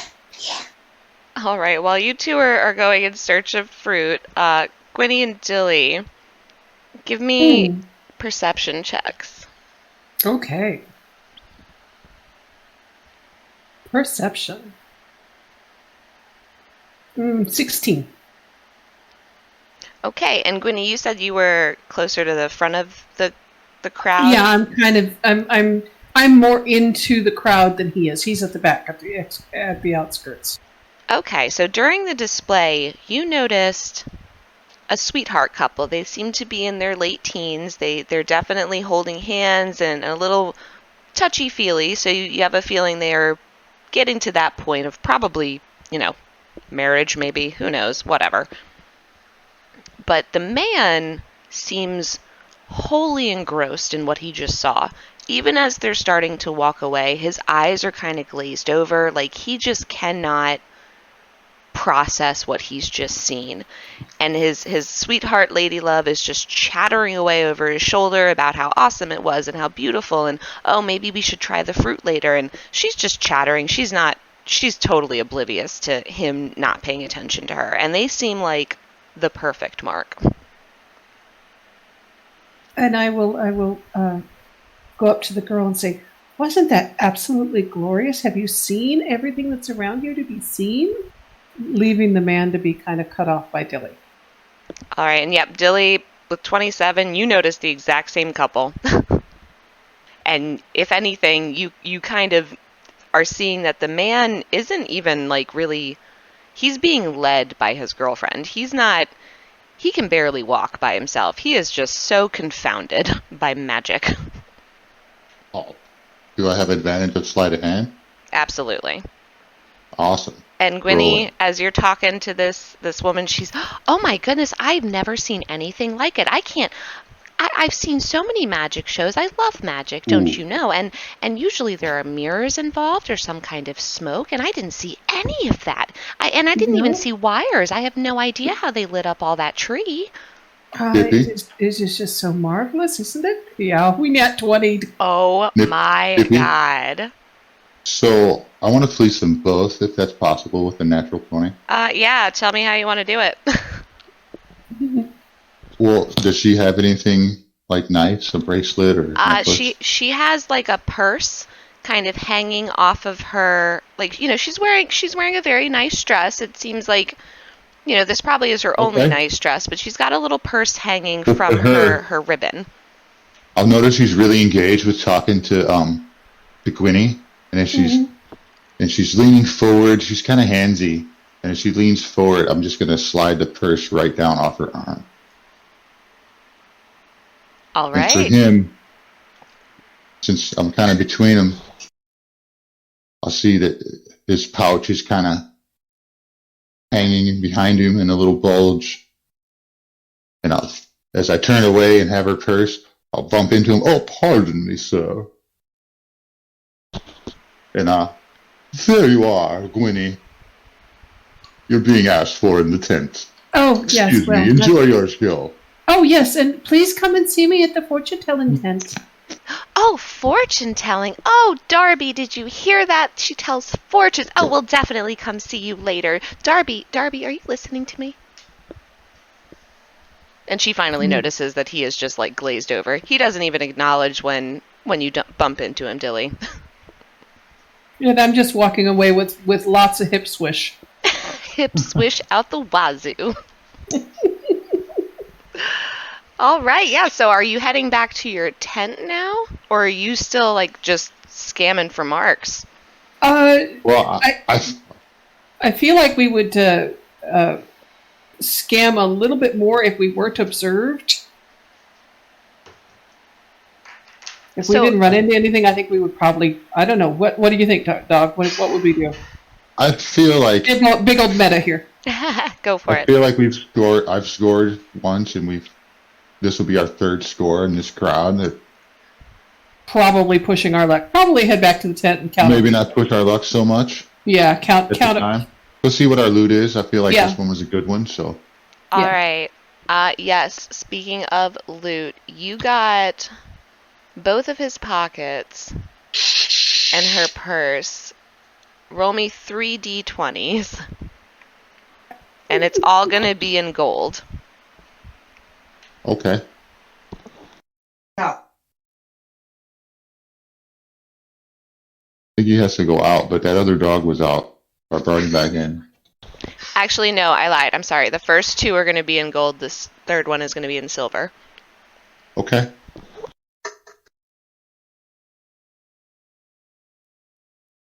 A 4, a 14, and an 8.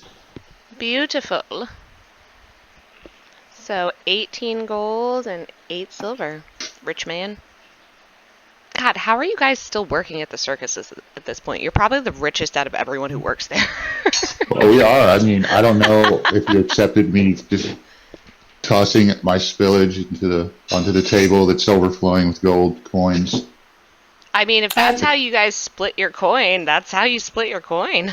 We put it all in the ginger jar, and eventually I take it in and change it into something that doesn't take up quite so much space. Gwen and I are a total team. I love it. I love it so much. Yeah. I have a tent I never stay in. I have to say, meta hardcore. I'm loving this like side of playing. I get to fangirl over other people's characters so hard. Yeah, I love that. Exactly. It is so fun. Just a minute, Daniel. Since it's commercial break, Alex, how do you feel? How do you like it? I'm enjoying it so far. Cool. You sound like you are. I feel I don't want to say intimidated or anything, but slightly stressed. Like, I don't know if what I'm doing is good. You're doing perfectly. How I could be better. I assume. You're doing better than excellent. You're doing perfect. Every time he comes into the living room, I'm like giving him thumbs up. Like, you're doing so good. Well, take that feeling and use it for your character, man. Yeah, I love your character. Use that anxiety. You're doing really good. I'm enjoying your character thoroughly. Yeah. Okay. Like, I'm invested in this death thing. Like, I'm like, oh my god, is he dead? This actually, this is D&D. This is what it is. It's RP. It's not it roll really and is. attack. And that's a misconception. Although, like, combat is awesome. It's great fun. But this is the core of what you're doing right now is you're playing D&D to its fullest. You might not feel like you are, but you are. Yeah. Like, Well, go ahead. Personally, I felt like I did a poor roll. Well, not roll, but I did something I shouldn't have done as a character, but everyone's going with it, so now I have to bleed it in a way.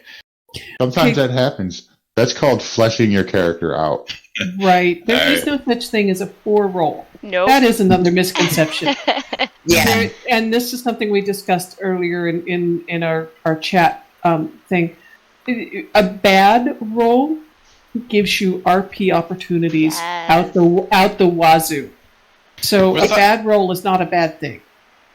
Yeah, it didn't really mean roll as dice roll. It's just what I said didn't really hold with my character that I had in my mind. So now I gotta readjust a little bit.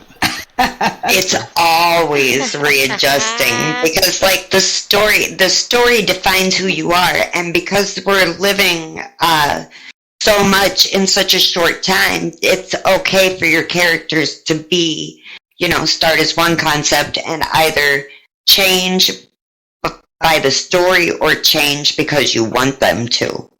I mean, honestly, I rolled Gwynny as a chaotic good character, and she's now chaotic evil. My character is supposed to be 45, but I don't think that it's working out that way. Oh my god, 45? My character is every much a bit of a dick as I intended him to be. Oh, I love But it. he's a nice dick. I love his voice so much. Oh god, the Dilly voice is something else. He's so hoity-toity. Oh yeah. That's what I'm going for. He's supposed to be the voice of the guy from Monopoly. I think that's when he came up with that. Oh What? my god, that's great. Yeah.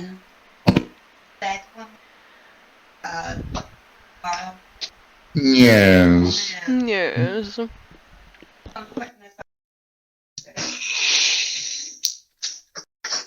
So yeah, no, you're doing great, Alex. Beyond great. Yeah.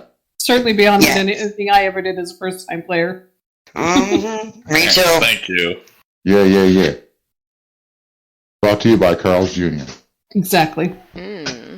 Delicious. All right, so we found this wonderful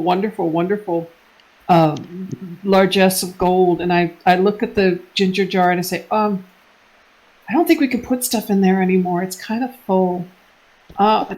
Maybe later on tonight I'll sort it out, and we'll change the gold in on something that maybe we can hide a little easier. What do you think? Maybe we need platinums. I don't know. Either that There's or so jet. much. Yeah. Maybe we need to buy something to put the gold in. Well, no, honey. You realize? I've got lots of things we can put the gold in. That's no problem. Yeah, we've been collecting this money for years and we've spent nothing. Well, that's because the circus pays us. Yes. Idiots. And as you're discussing this, a very lazy crane made of paper makes its way, flapping its wings, slowly down and hovers between the two of you. Oh, hello. And Yes. it acknowledges Gwynny's, acknowledgement, and it kind of rams itself into her. Not harshly, just kind of like it crinkles up against her chest. And I will pluck it out of the air and proceed to unfold it because I know that this is likely a message. And you recognize Joel's handwriting, and it simply says, "Good job." Well, that's lovely to be acknowledged. Look, Dilly, Joel told us we did well. It's what we do. Still, it's nice to be noticed. And I will look at the paper and very, very, not loudly, but very clearly say, "Thank you," with the impression that maybe possibly Joel can hear me. I don't know whether he can or not. Yeah, you've never known in all of the notes that Joel has sent you. You've never known if your thank you or acknowledgement of the note has been heard, but you like to think so. Yeah, I send an insult back every time. Yeah, I say thank you. He sends an insult. Between the two of us, it gets acknowledged. Joel understands who each of you are. Oh God. All right. What a fucking pair. Oh my God, you guys are ridiculous. I love it. Oh goodness. All right. So, you have gotten your goldie and your silveries, and are you planning at all to continue keeping an eye on Jethro and Terralyn? Absolutely. Oh yeah, I mean, the glowing footprints would draw the attention, and both of us are goldfish in that it's shiny. Okay, all right. So, in that case, are you following the footprints to see if you can catch up with them? I'm keeping an eye on the human because. Yeah. Okay. Go ahead. Yeah. I'm sorry. No. I just said I think I would stay in the tent, but kind of wait to hear from Dippy what's going on, knowing that not Dippy, Dilly, knowing that Dilly is following them. I'm just going to kind of wait to hear what he says that they do, because I want to definitely take advantage of anybody who walks into my tent. Okay, all right, absolutely. But I'm like kind of paying attention in the background to what's going on. I'll go for a stroll, Gwen. I'll be back. Okay, watch out for those two with the glowy footprinty thingies. Oh, and yes, and you might want to dispose of the squirrel brain. The dumb woman curse. Yeah. Oh, yes. No problem. And I open the flap on the side of his cat bed, and I tuck the purse inside, and you realize that the cat bed is stuffed with all of these little bits of velvet and silk from people's purses and stuff that we've lifted over the years. Oh my God, that's great. All right, so in that case, back to Terralyn and Jethro. Yeah, You've received your cupcakes. You just watched the show. Terralyn is still on your shoulders. If you lift me up high enough, I should be able to. Which fruit do you want? What fruits are there? Well, What can we grab? Because we're at the tree.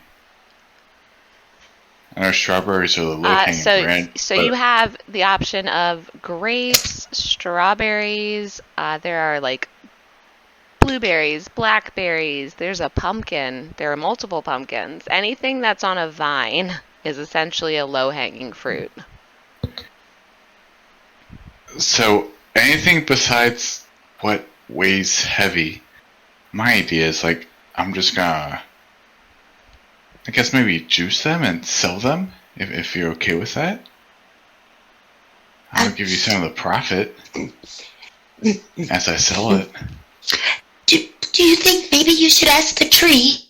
I mean, I don't know if you can talk to trees, but like sometimes, like, I don't know. I think that you're dead. Like, maybe you could talk to the spirit of the tree and ask, maybe. Okay. I'll agree to that. I just lean in, put my hand on the tree, and focus. And All right, hold on a second, because you are a druid. You're a nature druid, aren't you? forest. Forest, okay. It's my circle. Give me a nature check. Take my tea out in the other room and get some more tea, buddy. Oh, Jesus. Okay.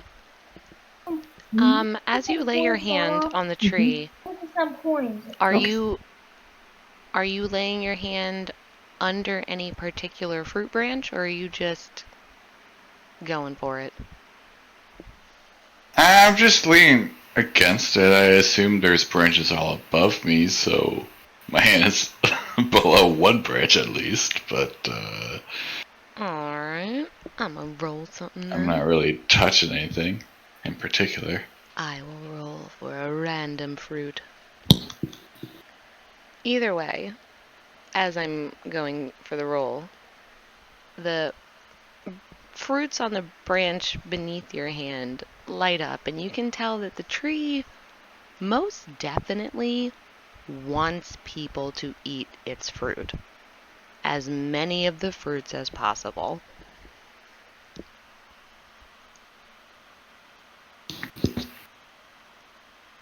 Oh, to me, I take that just as a simple signal as to just selling a bunch of fruit on the market. So I get to plucking. I'm just filling my bag as much as I can. Okay, well, you got grapes, so are you like taking just bunches of grapes? I can't look around more and find some other things? If you want to, you can. Yeah, I can do that. Okay. I want more than just grapes. I want Okay, we're having a festival soon, you know. roll me a 1d10. However many different fruits you want. Don't roll. Roll me a 1d10s. 1d10.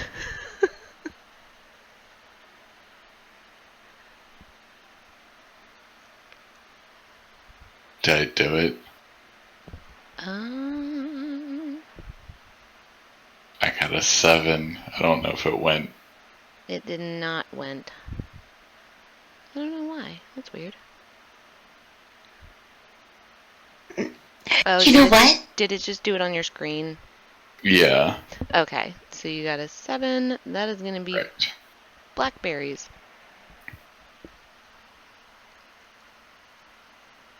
Yeah, so I plucked some, put in my backpack, and I'm good. You're good? You have grapes and blackberries. Got stuff to sell at the market. Did you just grab essentially like a bunch of each? Yeah, I'm getting handfuls, man. I'm the tree wants to be plucked, so I'm plucking it. Can I? Could you help me get a pumpkin? A pumpkin? Yeah, There are maybe. pumpkins of all different sizes, just to be clear. I want one that I can put my head into. Okay. If you're gonna carve it out like a jack-o'-lantern, I'm down for that. Oh my god. God damn it, Alright. Gala. Now, I'll pluck one of them, wherever it is, on the tree. When I was a little girl, me and my brother, we would wear pumpkins on our head, and we would go around and we would scare the kids in our little town. And well, I seen that one guy. There's a couple of people that's going around scaring other people, and I figured maybe I could do that too. And then maybe we could blend into the circus, and we could just eat the fruit forever. I like your idea, but I don't know. I don't know if we can actually go through with it. I'm just trying to sell stuff. I'm just trying to make money for my family, you know? I don't. Oh, what's wrong with your family? No, we're just travelers. That's all. We just don't have much money. I'm just trying to support them. That's all. Oh, here. And then she is going to pull out the last 3 gold coins that she has and give them to him. Where I come from, being kind and, making sure that everybody, that if you have something, it's very nice to share. And here, take these. I graciously take your 3 coins.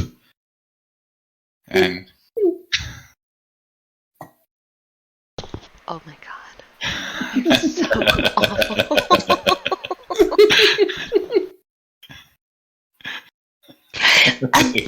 Graciously.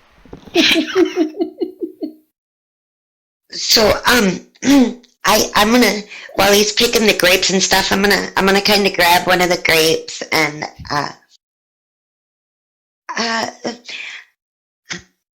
no, can I have 2?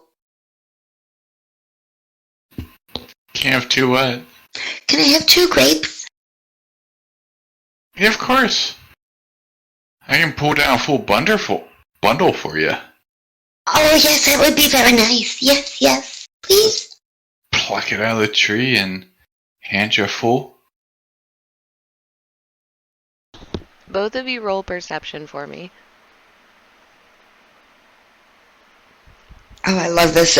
I have a -1, so, 13. Okay.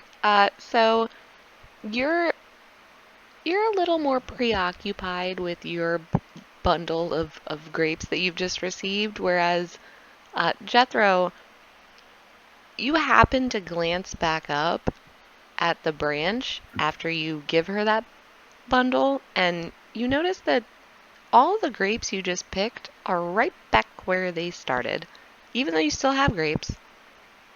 It's like you never picked them. It's like a ghost. Like me. So I guess I'm part of the tree then, huh? You're part of the tree? No, hold on. Did you say that out loud? Yeah. So I guess when you eat part of the fruit, you become part of the tree. And I don't know what this means. Oh my god, you are partner from Fate Your Wagon, I swear. Yeah, This is amazing. where I came from, we used to have this saying that there is no love like a tree's love. So maybe you're in love with the tree. I mean, it's got nice wood. Oh, I like wood, but can Holy shit. Can you put that grape in my backpack? Because I'm gonna sell that on the market. I'm gonna get so much money. That sounds good. And then I'm gonna put the grapes in his bag. But I'm gonna throw one up in the air and I'm gonna eat it. Roll a D100. How do I change my money? How do you... I found it. 'Cause Yeah. I got 3 money. Oh, shut the fuck up. That was funny.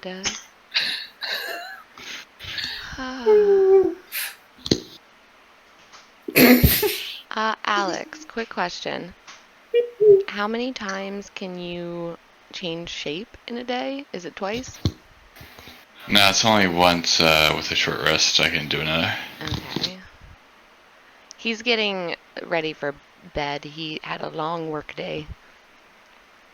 So I'm Okay, trying we can shut it off here if you want. Yeah. to... Are you guys good with Oh my god, essentially ending yes, it here? we're fine. Oh, Wrap it up 88. to the point where Hold it's on. comfortable for him. 88? Give me a second. I need to... I mean, technically we're separate parties, so if you felt like keeping going, you could. Yeah, I'm That's cool true. listening. Well, you You're could good with keep playing. listening? Yeah, I mean, we could keep talking about, you know what, if it's dark out, would Jethro be interested in climbing up the tree again and just like kind of sleeping up or kind of like dozing, or just like we'll just be sitting by the tree eating grapes and fucking filling up the bag and talking about recipes, if that's cool with you.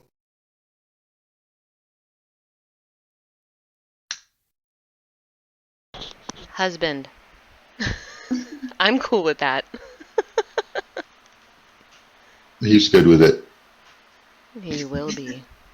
He will be. All He right. will be. All right. I would have done that for Gala, the sneak. this is not something that is an obvious effect, so I'm just going to send it to you in a DM. Sneak me. Dear God, Sneak Nick. I am so excited. I worked on this tree my for God. so long. Like, this is when I told you guys I was Where's the joint? preparing. I wasn't preparing like a plan. I was preparing this fucking tree. Oh my God, I I love it. absolutely adore this, and I am looking forward to it. And I So love hard. that so far Dilly and I have completely ignored it because it's old hat to us. Oh yeah, you're like totally used to what it is. I'm sure like when you guys were kids, you did a thing with it, and you were like, Oh oh yeah. Yeah. oh my God. We're just concentrated on the marks. If you bite me again, I'm gonna fuck you up, The cat's attacking him. motherfucker. If you ignore him for too long, he'll wanna bite you. Just a little nip. Like, you bastard. No.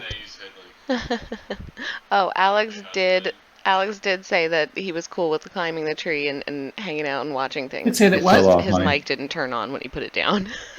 Oh, Ah.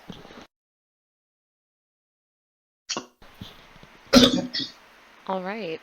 Well, Oh, And worked my ass this week too, so I wasn't really able to get with you on some session 0 stuff. I know, I'm I sorry. really wanted to. No, it's okay. I dislocated a part of my body yesterday, which was yeah. interesting. I mean, honestly, that you're running anything tonight surprises me. So I'm thrilled with what we got. Honestly, like, As far as an introduction is concerned, this was great. I loved it. oh, thanks. I'm It glad. was beautiful. Yeah, I'm great. glad you guys had fun. Are you? Everyone had fun? Yes. Yay. oh Yes. yes. Okay. And also, when you mentioned your arm, hearing him laugh in the background was the fucking hilarious. Have you had a chance to look at your DMs? What do you say? He said I didn't do it. I mean, well, technically you did, but it's all good. Totally did. And the Now way it's in bed. the way She he bounced off of the bed. no. It was the bed that assaulted her. Did anybody get off? Yeah, everyone. I mean, look. All right, look. We're not Dude, quitters. You took an injury. You followed through with the play. Touchdown. Oh my god. Oh my god. Yeah, no, I just love the Oh way my he God. described it, because, like, the way I described it was like, yeah, I fell over. And he was like, yeah, I threw you in that direction. And then I was like, how the fuck did you end up over there? So this one time, a long time ago, before me and Paula were like technically together, I'm helping her clean this room Oh my up. God. And we're kind Hold on. Not just a room, it's Yeah. my children's bedroom. We won't talk about that, but anyway, it was a mess. And we're kind of fooling around, making out, and there's this like scarf, and I just grab it up and I just cinch it around her neck. Just playing around Instantly. and just cinch it, and it's like she just fucking passed out right now. Boom, done. Oh my Lint god. rag. Dude, And I I am happened. freaking the fuck out, dude. That's I what thought I Alex killed her. thought happened. He was like, I wasn't even choking you for that long. I thought you fucking passed out. Like, I watched it like from my view of what happened. I seen the scarf go around my head, and it went around my neck. And the next thing I know, I'm in the corner of the ceiling, looking down, just like, what the fuck? And then I come to laughing, and he's crying. Like. Oh man, I'm glad we're all kinky here. yeah, We I thought all I killed her. understand that funny Oh moment. God, yes. Oh my god. Yeah, it kind of took the moment out. Oh, it was great. He's all crying, shivering over top of me, Oh like my god. like a fucking Snow White, fucking first kiss stuff, and I'm just laughing at him. Oh yeah, like I was like on the ground and I was like, my shoulder really hurts. And like the way I landed, the shoulder Can I I finish, landed babe? on looked like it was broken. But it was Oh. but it was like I landed so hard that it pushed my other shoulder blade out of place essentially. Oh my goodness. Nice. So I was like, I need to get up. And I stood up and he's looking at the wrong shoulder and then he was like, oh my god, something's wrong with your shoulder blade. And I was like, yeah, it hurts. I gotta go to the emergency room. I was like, my back hurts. And he's like, well, we can't drive.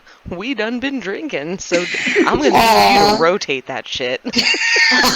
Oh my god. Oh yeah, I put my own fucking shoulder blade back into place yesterday. It was awful. well, You know what, dear? Was it I've Mel been Gibson there. style? Fucking done that. Not shoulder blade, but my shoulder. Sorry, didn't mean to step on you there. I have a shorter collarbone than it's supposed to be. It's congenital. Everybody in my family has it. And both of my shoulders will rotate out of joint if I'm not careful. And so I'm really good at finding something to pull on and pop my arm back into place. Oh my god. Yeah, Alex's one shoulder like will pop out and back in all the time, so he was just like rotate it like I do, and he like showed me, and it took me like 30 seconds to like hyperventilate my way into doing it. Oh god, it hurts like fuck, but it feels so good when it's rotate done. that Right, and now at this point, like my it God. really just feels like I like pulled a muscle in my back. Like it's sore, but it is nothing compared to yesterday. Oh no. Man. Yeah. I mean, honestly, when it's really bad, you can't breathe. It hurts too bad to fucking breathe. Oh yeah, like I was like Yeah. shallow breathing. Mhm. Ugh. Now that you're all fixed up, Ed, can we? Can we finish? Yes, Alex. Yes. Okay, so really quick, we're gonna go ahead and say Tara Lynn ate That the happened. fruit, Okay. and now she and God damn it, she ate her fruit. She and Jethro are now. How far up do you want to be in the tree? About 4 limbs up, maybe. Okay, so you're about 25 feet off the ground. And Yeah, I'm I wa- assuming he helped you up there because you're tiny. Oh yeah. And I kind of want to. Hey, do you think that if we think really hard that we can make the trees' vines grow together, and then we could just kind of like have a bed? That actually might be possible. We should try that. Let's start weaving a little bit. We think really hard. Give ourselves a little bit of like a cot right here. Jethro, do you have any kind of spell that would allow you to do anything like that? I can just do fire. You Don't don't. set the tree on fire. I can kind of like You don't have Maybe- druid craft yet. touch the wood and then like Does he have what? nurture now? it into that way. But Druid up craft? to you. Do you You're a have druid, right? Yeah, Do you have druid craft? I don't know what level that comes at. I don't think so. Maybe you should just stroke the wood and like maybe then it will Wait, bend go that way. back in your hole. Because I If like you- wood, so if you don't maybe it'll have- work. Yeah, if you don't have any spells related to that, give me a nature check, and you can try to talk to the tree again. I would like to bless him. Oh. And that will give you when it, Four. whenever you make. Oh no, it's a saving throw. Hold on, let me see. Let me see. Well, they go in here and then I can help them out. You could just help him. You could cheer him on. Go, go, go, go. Yes. Yeah. I would like to use command on Avery and make it roll nice for him. I can't do anything. Okay. All right, so Well, shit, with you an rolled 18 18. Oh, though, yeah. with an 18, you're 4 branches up. The branch you guys are on, while it's wide enough to comfortably seat you, as Jethro lays his hand on the tree, Jethro, what are you saying to the tree? Well, To I'm persuade trying it, to essentially. intertwine like the vines from the lower branches up to make us a little cot, if you will. Just hang above everyone else. And that's what you're asking the tree for? More or less, yeah. Just stroking it, talking to it. Yeah. That's how we That's do the it. tree from Avatar. So the tree's not gonna do what you're asking it to do, but it is gonna weirdly expand its branch outward until it's wide enough, and then the lips kind of curve up a little bit, so that kind of like a bumper for a toddler's bed, so you don't fall off. But it's wide enough that you can both comfortably sleep on the branch.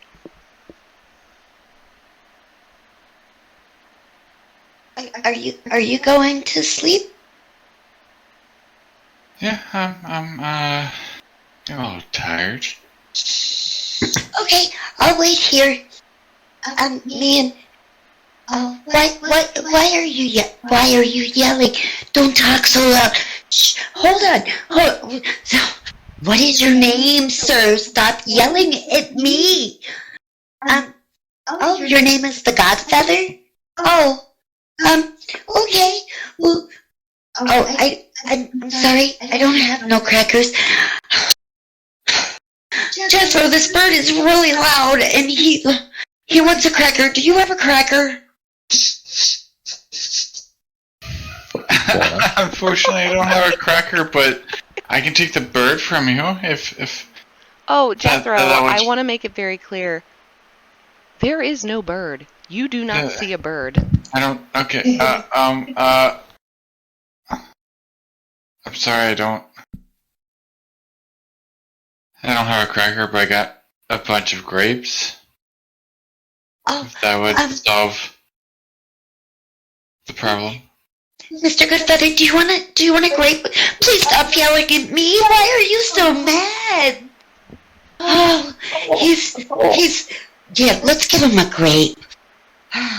Okay, reach in my pack and I pluck one out off of the vine. I give one to you. Oh, you're so loud. And Tara Lynn, are you going to try to feed the bird this grape? Yes. It falls. You see the bird eat it. It falls onto the branch next to you. Oh my God, you pooped on me. Why did you...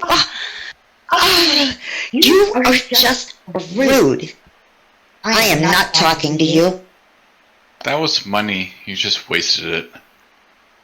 I didn't waste the money. The bird pooped it out. You reached out and just dropped the grape onto the ground. I was going to sell that. Here. And she reaches in and gets the bunch of grapes that he gave her earlier. I'm sorry. I really didn't mean to. Please stop yelling. I didn't mean to take money away from your family. Yeah. I'm really sorry. And I'm gonna kind of use prestidigitation to kind of what am I going to use this for? I'm gonna make sparks on the bird. And he just gets louder. Oh my God. Oh. Okay, maybe we should just try to get some sleep, huh? Yeah, we should if the wind would stop, but branches here. It's big enough for us if you want to sleep. If you won't stop fucking throwing my grapes off the tree, maybe we can get some sleep. Do you think that maybe your wind will blow my bird off my shoulder? Let's hope. Okay, and I'm gonna kind of cuddle up, get some wind on the bird and try to make him fly away and go to sleep. Does not fly away, but it also doesn't yell at you while you're trying to sleep. Oh, thank you, Mr. Bird. And that is for now where we leave Jethro and Tara Lynn, unless Tara Lynn, you would like to wake up later and jump down and do a thing, because I'm able to continue if anyone else is. This has been funny. We shall see how the night progresses. So, Dippy. Yeah. Have you looked in your DMs? Oh, hold on. Oh, man. And check him out. Cat's all sliding in the DM. Oh, hold on. Da-da. That was one of the things I wanted to try to get with you on for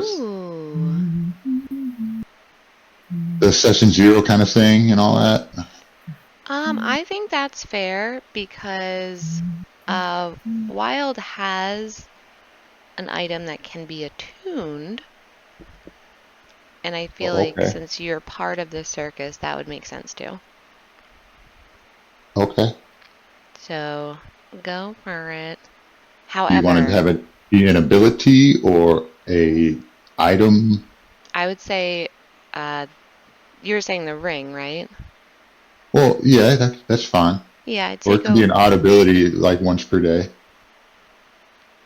I'd say go with the ring, but you can only use it once per day. Fair enough.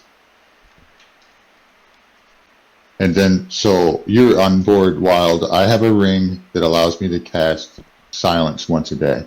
Oh, excellent. Okay. I have that's 20-foot radius. I have a crystal ball that allows me to scry once a day. That's awesome. Okay, cool. I love my tree so much. I'm so glad you guys keep touching it. Tree is awesome. The tree's marvelous. Although it's intentionally boring to Dilly, the tree's awesome. Yeah, I want to play around with that tree so much, but I can't with Quitty. I at least not yet. I tried. Okay, so when I did my session 0 thing with Alex, I very deliberately I described it, but I didn't make it sound super magical or anything. And he was like, "Well, I'm a squirrel right now, so I want to go check out the tree and I want to eat the fruit." And I was like, "Yes." Yes. And I love him. Total meta. He took 3 fucking bites of fruit before he died, quote unquote. I love this death thing. I am seriously invested. How many imaginary, how many birds am I gonna have before, we figure out how to bring him back to life?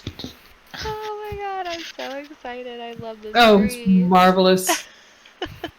It's marvelous. It's absolutely marvelous. Well, because I was trying to think of just pulling from the night circus itself. They had the cauldron, and that was the big thing that got, they put shit in it, and then it made all the colors, and that was the signifying of the opening of the circus. And I was like, I need something like that, but better. Right? I love it. Ah! I'm a tree. And you let me do a fucking cold tarot reading. Oh my god! Oh my god, that was so fun. Holy crap. Yeah, it is. I like that. The second I realized you were actually doing cards, I was like, oh fuck, I'm not interrupting this shit. Right? She's doing a flat out reading. Fuck this, I'm not interrupting. You pulled a Laura Bailey. That was so awesome. It was so fun. I was like, oh my god, she's gonna let me do it. Yes, of course. You are the fortune teller. Oh god, it was so fun. I lost my prop. Leave it. So what are we doing? I think Yeah. Alex, are you going to bed? Yeah, I'm going to sign off. Okay. But yeah, I guess my question though is is there just criticism? Is there anything I could have done better? I feel like I could have. No. You did beautifully. I think that I'm enjoying the shit out of the little side quest we're on. You need to answer maybe for you, or did you have fun? I had fun. I feel like I should have spoken up a couple of times beforehand, but maybe so. And maybe the next time.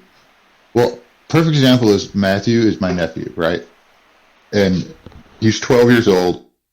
In the first session or two, he was really kind of quiet, feeling his way out. But by the third session, man, that kid's running it. He's a great player. So it's kind of like that. It's like you're feeling it out, and you just play again, and another time by the third, fourth session, you'll just be feeling it out, and then you'll be like, oh, how do the mechanics work? And wanting to do other things. It's also that nervousness that you have is you're stepping into a new role and you don't know how that person fits in this world yet. And, just so that you know, even though we play so often, I've got anxiety every time I play, even if it's Bliss, and that's why she just goes apeshit and does weird ass shit. But it's also part of my, the way that I deal with my social anxiety. So, once you get to know where your character fits, you'll be, and also we're new people to you still, so once you'll get more comfortable. Yeah, I think your character's awesome. Yeah, I love it. It's hard for me because I DM so much that it's hard to transition to player, and so I spend the first half of every fucking session going, oh God, I'm stepping on people. Oh God, oh no, I'm stepping on people. It's terrible. No, it's terrible. I have terrible anxiety. I have deliberately tried not, I did so much research. I was like, I do not want to, ask anyone to go into a DM role when they're trying to be a player, so I've been trying not to ask too many questions. Yeah, don't worry about it. You did beautifully. You did marvelously. And we hope that you enjoyed yourself as much as we enjoyed you. I had so much just fun. to say, sorry, Dippy, and just to say is you picked one of the hardest classes to play. Oh my God. For your first time, so that's kudos, because I didn't know that. Yeah, you're brave. But no, and you're doing great because Drew, it's easy. Go for it, honey. They're awesome, they really are, and then you'll be able to control wildfire spirits and stuff, the elementals. It's gonna be great. You'll have fun. To label that the hardest one is kind of unfair. Mechanically, it's all the same as anything else. No, I mean, you gotta shuffle your. With that one, you gotta shuffle your animal shapes. You have to have a story of where you've seen this, so that you know that and then you can change your spells every night. And I mean, there's just a lot of mechanics to it that makes it complicated. Yeah, it just takes a little bit more patience. But you think you're dead, so it'll work out. Oh my God, that is the best weird ass twist. That was. Oh I love it. I love it. I love it. I love it. I love it. I love it. I love it. I pose a question. Are you going to try to animal shape into dead animals? Zombie squirrels? Well, it has to be an animal he's I seen thought about that, yeah. So if you've seen a zombie squirrel. Oh man, we need to go kick it at the graveyard. Where the zombie squirrels hang out? Yeah. I think the Godfeather's gonna give me this idea. He looks to be a little bit evil. Yeah, Godfeather's, you named him, so he's whatever you want him to be. You're the only one who can see this bird. Oh, I love it. Alright guys, but I will can we take a 10-minute break if you guys still want to keep playing? Sure, that's fine with me. Okay. Yeah, go put your man to bed. Yeah. Yeah. I mean, Alright, I'll be right back. Yep. I mean, that's efficiency, so go. Oh, I love these characters. I know they're wonderful. I'm not sure which group I love best, the evil group or the good group. Well, I've never played an evil character, so. I mean, it's epic, isn't it? Well, I didn't go in with the intention of playing an evil character. It's just kind of how it's happening. No, it's a road to redemption. Or Not. the path to hell. I mean, both are paved with good intentions. But Dilly's a fiendish, fallen, celestial tabaxi. Right. There's a little good in there. I mean, it is. Don't let my cuteness distract you. Oh, he cares not for cuteness. Oh, he will. He's non-binary. I am going. Oh, yeah, he will love me. Will you be my? Oh my God, you're gonna eat my birdie. You're gonna hate me. Oh my God. He tolerates humans because he can't kill them legally. It's a good thing I'm a halfling. It is. It's a really good thing. I stand a tall 2'7". You don't even reach Dilly's knee. Here, hold on, let me read you what I wrote. Ba-ba-ba-ba-ba. Under appearance. So wild. Description. How did Dilly and you meet? Why are you homeless? We showed up at the same time. Oh no, right. Yeah, but why are we together? Dilly's older. We showed up at the circus at the same time. Correct. But before that, what would make a dwarf homeless and abandoned and then under the protection of a slightly older? That depends on what realm we're in. I don't know what realm we're in, and I need to know that from Dippy. Because if we're in a different realm than my origin realm, I got separated from my family group and fell through the realms and wound up as an orphan, and you took me in.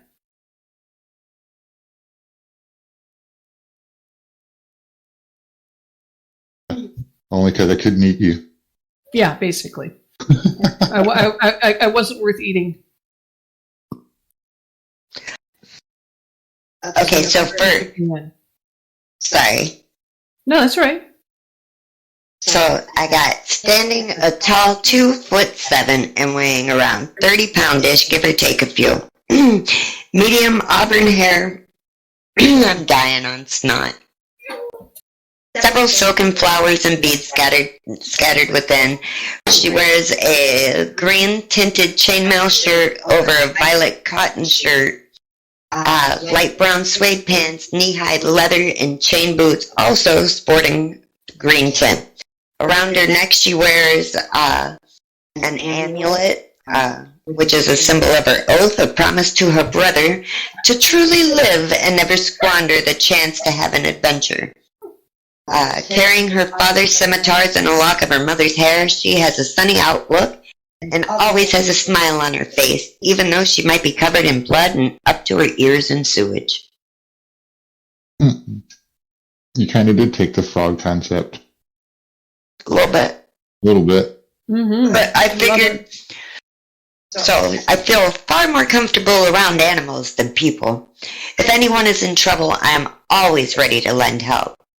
Charity is my ideal. I always try to help those in need, no matter what the personal cost. And I try too hard to get everybody to like me. This is such a contrasting party. Oh my god. Oh my god, it's going to be so fun. However, I am not good. I am neutral.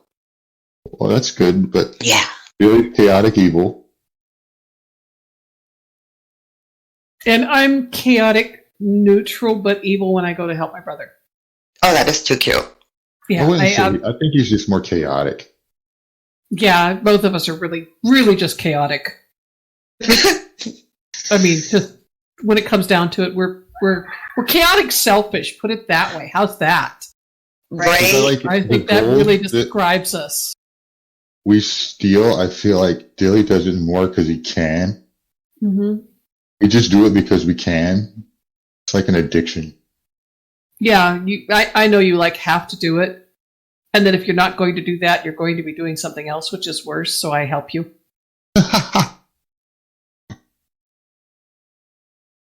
Yeah. Hard not. Right? And I just feel like anybody that tries to interfere with you automatically would become Potential. A target, an absolute target for me. Give him a reason. Give me a reason. Yeah, just give me a reason. Just fuck with my brother and see what happens. Oh, Dilly would kill someone in an instant if you told him to. Yeah. So the two of us are completely and 100% not at all sane or safe, but not all bad. We're not safe, but we're not bad. I think. Which is why the circus still Kind of tolerates dark us. as fucking creepy. Oh, it's okay. That's why I'm there. It makes it even creepier. You just have no idea how much creep effect that adds. You're happy-go-lucky. 6'7" cat. It looks like death. Oh my god, I have to find out how tall 2'7" is. Oh, wait. 2'7" and a half. Thank you. Oh, goodness. You're about a foot shorter. Actually, you're a foot and a couple of inches shorter than I am, and I'm 4 foot. The super sickening, sweet, and bubbly, happy Carolyn. Oh, yay! And the dryly anxious and kind of funny Jethro. But I like Jethro. it's monetary motivated, too, and I love it. I mean, What? when was the last time you heard of a druid figuring out how he could sell the parts of the trees? Right? I love it. I'm not You sure he know, actually both has a times- family, though. Both times that you and I have played Heckna, we have played Heckna or a version of Heckna with a frickin' druid. Mm-hmm. Because Joe played the Loxodon druid. Mm-hmm. Oh, that was fun. I like this tree idea. Is Dank still here, by the way? No. No. Aww. That's sad. That is sad. Oh, I love these characters. I know they're wonderful. They really are. And Dippy's doing really good as a DM. Great, isn't she? Yeah. I love it. I love it. I'll get to play more. Oh, I absolutely adored that the dick joke kind of slid under the table for a little bit, and then, like, after a couple of seconds, Not very long. got it.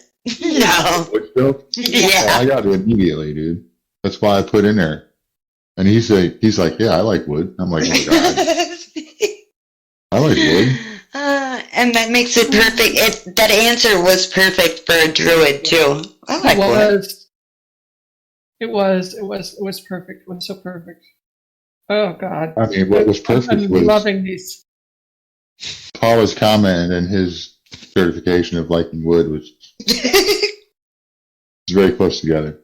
Perfect. Mm-hmm. It was great timing. Oh my god. And I don't know, but I think it's also great. I don't know if you guys noticed it or not, but I felt like Dilly and Wendy worked together like they've been working together their whole lives. Yeah. Like, for real, you guys are like robbing and going through this shit, rolling fucking beautifully. Corner of the tent, there's just a pile of gold coins. Yeah. What I got for the baby? Well, no, it's all in a. It's all in a. Oh, I don't want to see it. I get it. Sorry. It's all in one of those big ginger jars, the Ming kind of ginger jars, which has like a cover on it, but it's completely full. So I seriously, at some point in time here in the near future, need to go through it and convert it all to something that we can store easily, like either gems or paper or platinum or something. Right. Or we need to do a bag of holding. Yeah. But we've got to convert some of this money because we've got a mess. It's getting a pain to talking move. about your hoard of money? Yeah. I just see it in the corner of the tent, and like Billy has his own tent, which is probably just too full of gold coins to sleep in there anymore. Mm-hmm. No, I'm just kidding. Oh my god. I'm just kidding, but no, he just doesn't use his tent for much. Murder. Yeah, I feel like it's in something like this. One of these really big ones. Hold on one second. Are you in general? Where are you at? I'm still in night. So is he gushing about your DMing? He was a little bit. You You're should doing be there. great. You did I like great. it. Oh, Yeah, thanks. you are. You're doing fantastic. You're a natural, man. Sitting here rubbing my hands thinking I get to play more often.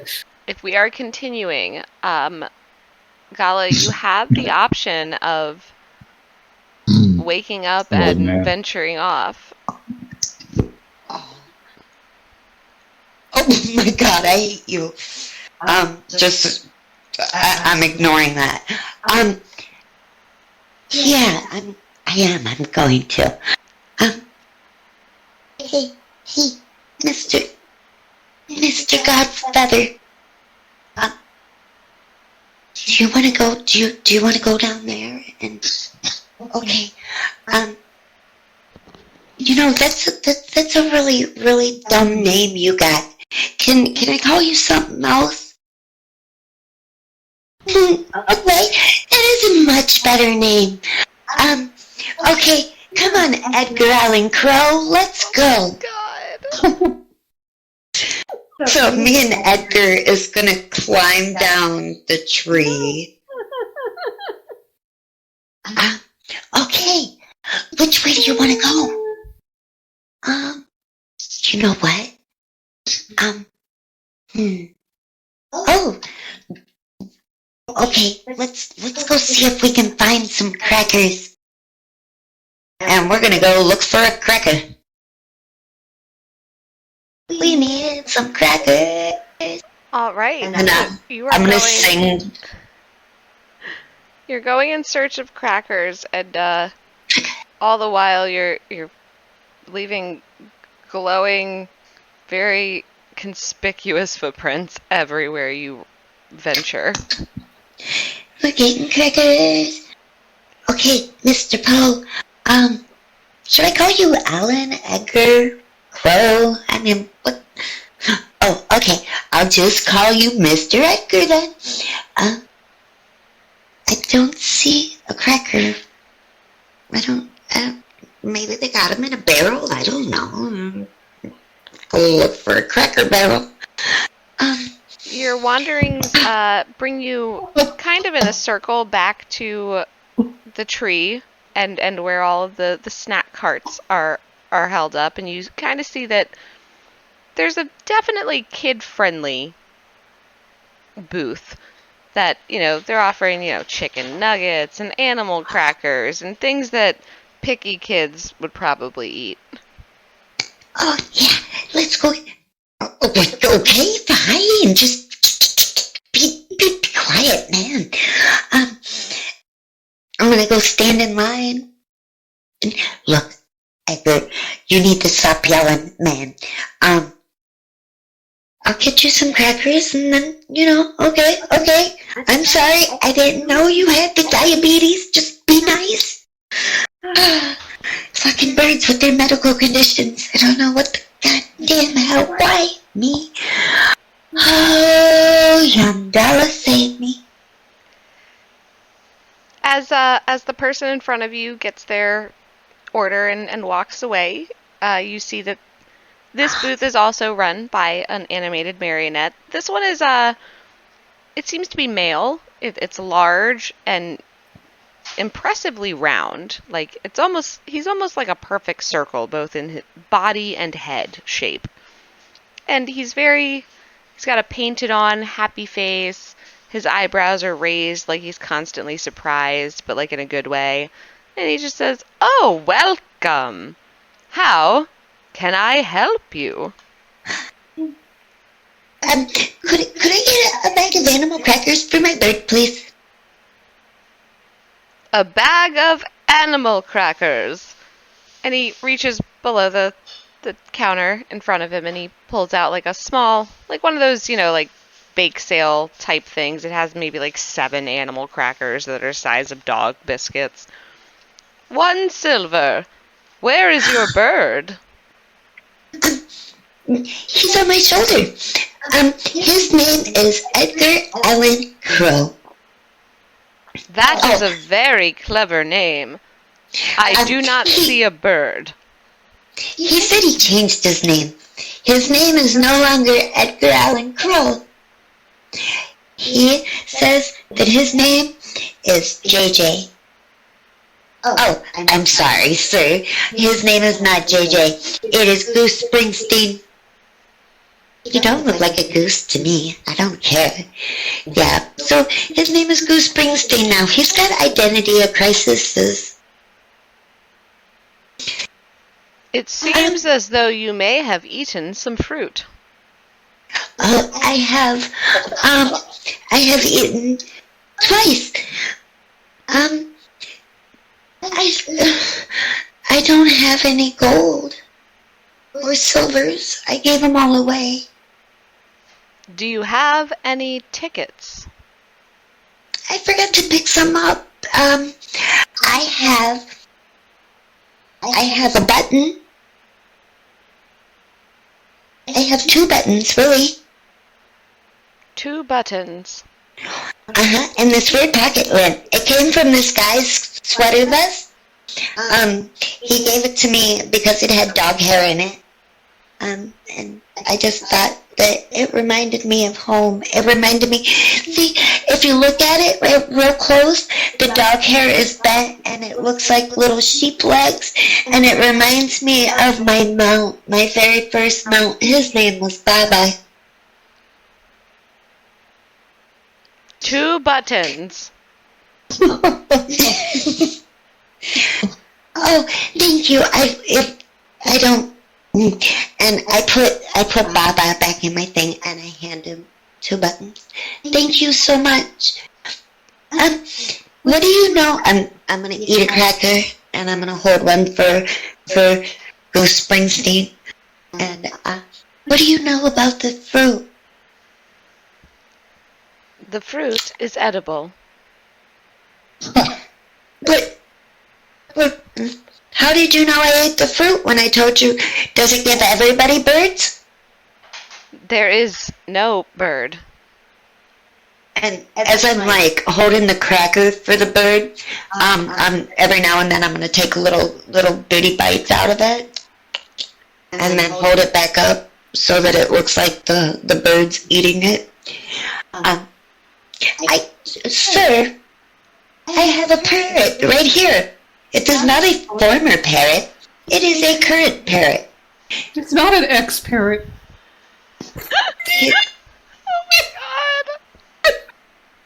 Oh my god. Oh my god. Sorry, I had to. Oh my god. I was trying to do it in very roundabout way, and I'm so glad you got it. Do I get to be the first DM who says, "God damn it, Wild"? Maybe.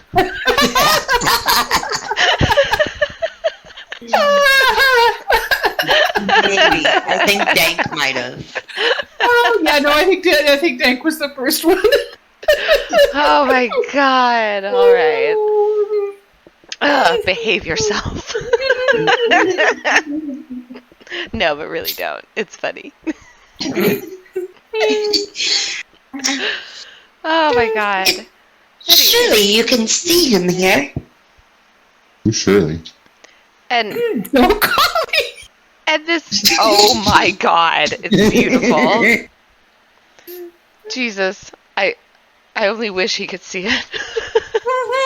The animated marionette, he's too fat to like bow, really. Like, his joints don't work that way. Like, he's on a gimbal on his hip, but like, he's just too round.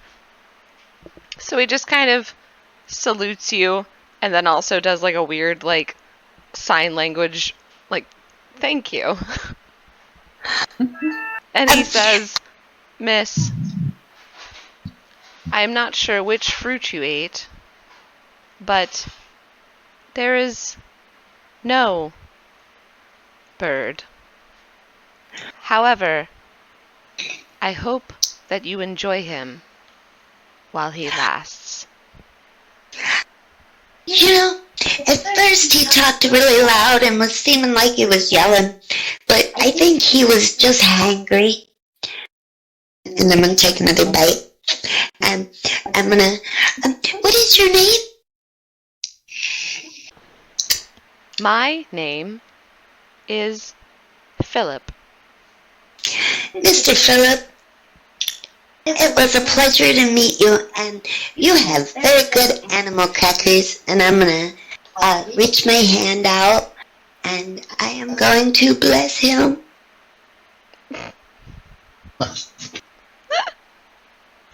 Okay, bye. Philip kind of just watches her leave and says, "Thank you, I think." This is pretty good, Mr. Goose. Question. Yeah. While you let all that stew, are all the marionettes like sentient? They've all been infused with intent. Intent. Okay, now yeah, go ahead. Go on. Dilly and Gwenny would be familiar as fuck with these. Yes, so for Dilly and Gwynny, like, you guys know all of the marionettes, but you also know that Joel created each and every one of them, and he gave them purpose. Like, each one of them has a very specific purpose. Uh-huh. So for you specifically, like, the marionette that you are most familiar with would be Bitsy. She's essentially your surrogate mother, I guess. Right. And she's, as far as you know, she is the most animated of the marionettes. Like, she actually... Do we love her? Yeah. I would assume so. Like, she is motherly. She has been very caring. Like, she has the most personality out of any marionette in the circus. So another thing that is interesting is, by no intent, but now perhaps it could have some intent, is Dilly has a woodcarver's kit. Uh-huh. Oh, okay. Uh-huh. So, maybe he's doing some marionette carving. Is that kind of part of his job, maybe? It could be, for sure, yeah. Especially if I was thinking of that earlier. Yeah, especially if they were brought up by Joel for the most part, because he's, you know, the nicer of the two ringmasters. Joel would be our father figure. For the most part. And to a degree, Gloria, but not in a motherly way. Bitsy's your motherly figure. That's how I feel like it would be if you were literally raised in a circus. Probably different long-term people would have like a different paternal, maternal effect. Oh, yeah. Yeah, so you could be like maybe maintaining, not maybe carving new marionettes, but maybe maintaining the marionettes. I think maintaining would probably be, especially, yeah, if Gwynny's kind of in charge of, you know, cleaning to a degree some of the marionettes, then Dilly, it would make sense, would be the one kind of maintaining their mechanical, specifically their mechanical functions, because Joel maintains their overall functioning. Ooh, maybe I'm secretly building some fucked up marionette though. Ooh, a Frankennet? Something. Oh my god, I love it. Fuck yes! Nobody goes in my tent. Nobody goes in anyone's personal tents. That's kind of like you would know this as members of the circus. Nobody enters anyone's personal tents without permission. Right. That's fucking fun. Well, I always go in Gwenny's tent. Well, no, see, that's her performance tent, though. Yeah, it's not my personal tent. That's just the front room. Yep. So personal tents are. I need to finish my fucking map. I have the whole thing in my head. I just. I know. I had the Been there, done that. Oh my god. It's a little bit easier because I do have like the Photoshop thing, so I could just draw on top of what I want the layout to be. It's just at a certain point I want to make it look nice. Mm-hmm. And also combat. Which there's like a couple of really easy map things. I don't remember what I was using. I'll try to figure it out for you. Like find you the easiest one. Well, and Dank also sent me some maps like from Heckna specifically, which is where I pulled a lot of most of the shit from. And some of the maps, like for combat specific purposes, would work. So I could definitely use those. Mm-hmm. Is there Heckna stuff for Roll20 we can get? I don't think know. so. I don't know. Because it's still playtest. I don't know if it's even available. Like, it's I know nothing Heckna related is available on D&D Beyond right now. Could draw it up. I'm not that familiar with Roll20 though. So maybe something else that's a little easier to navigate. Yeah, that's what I'm thinking.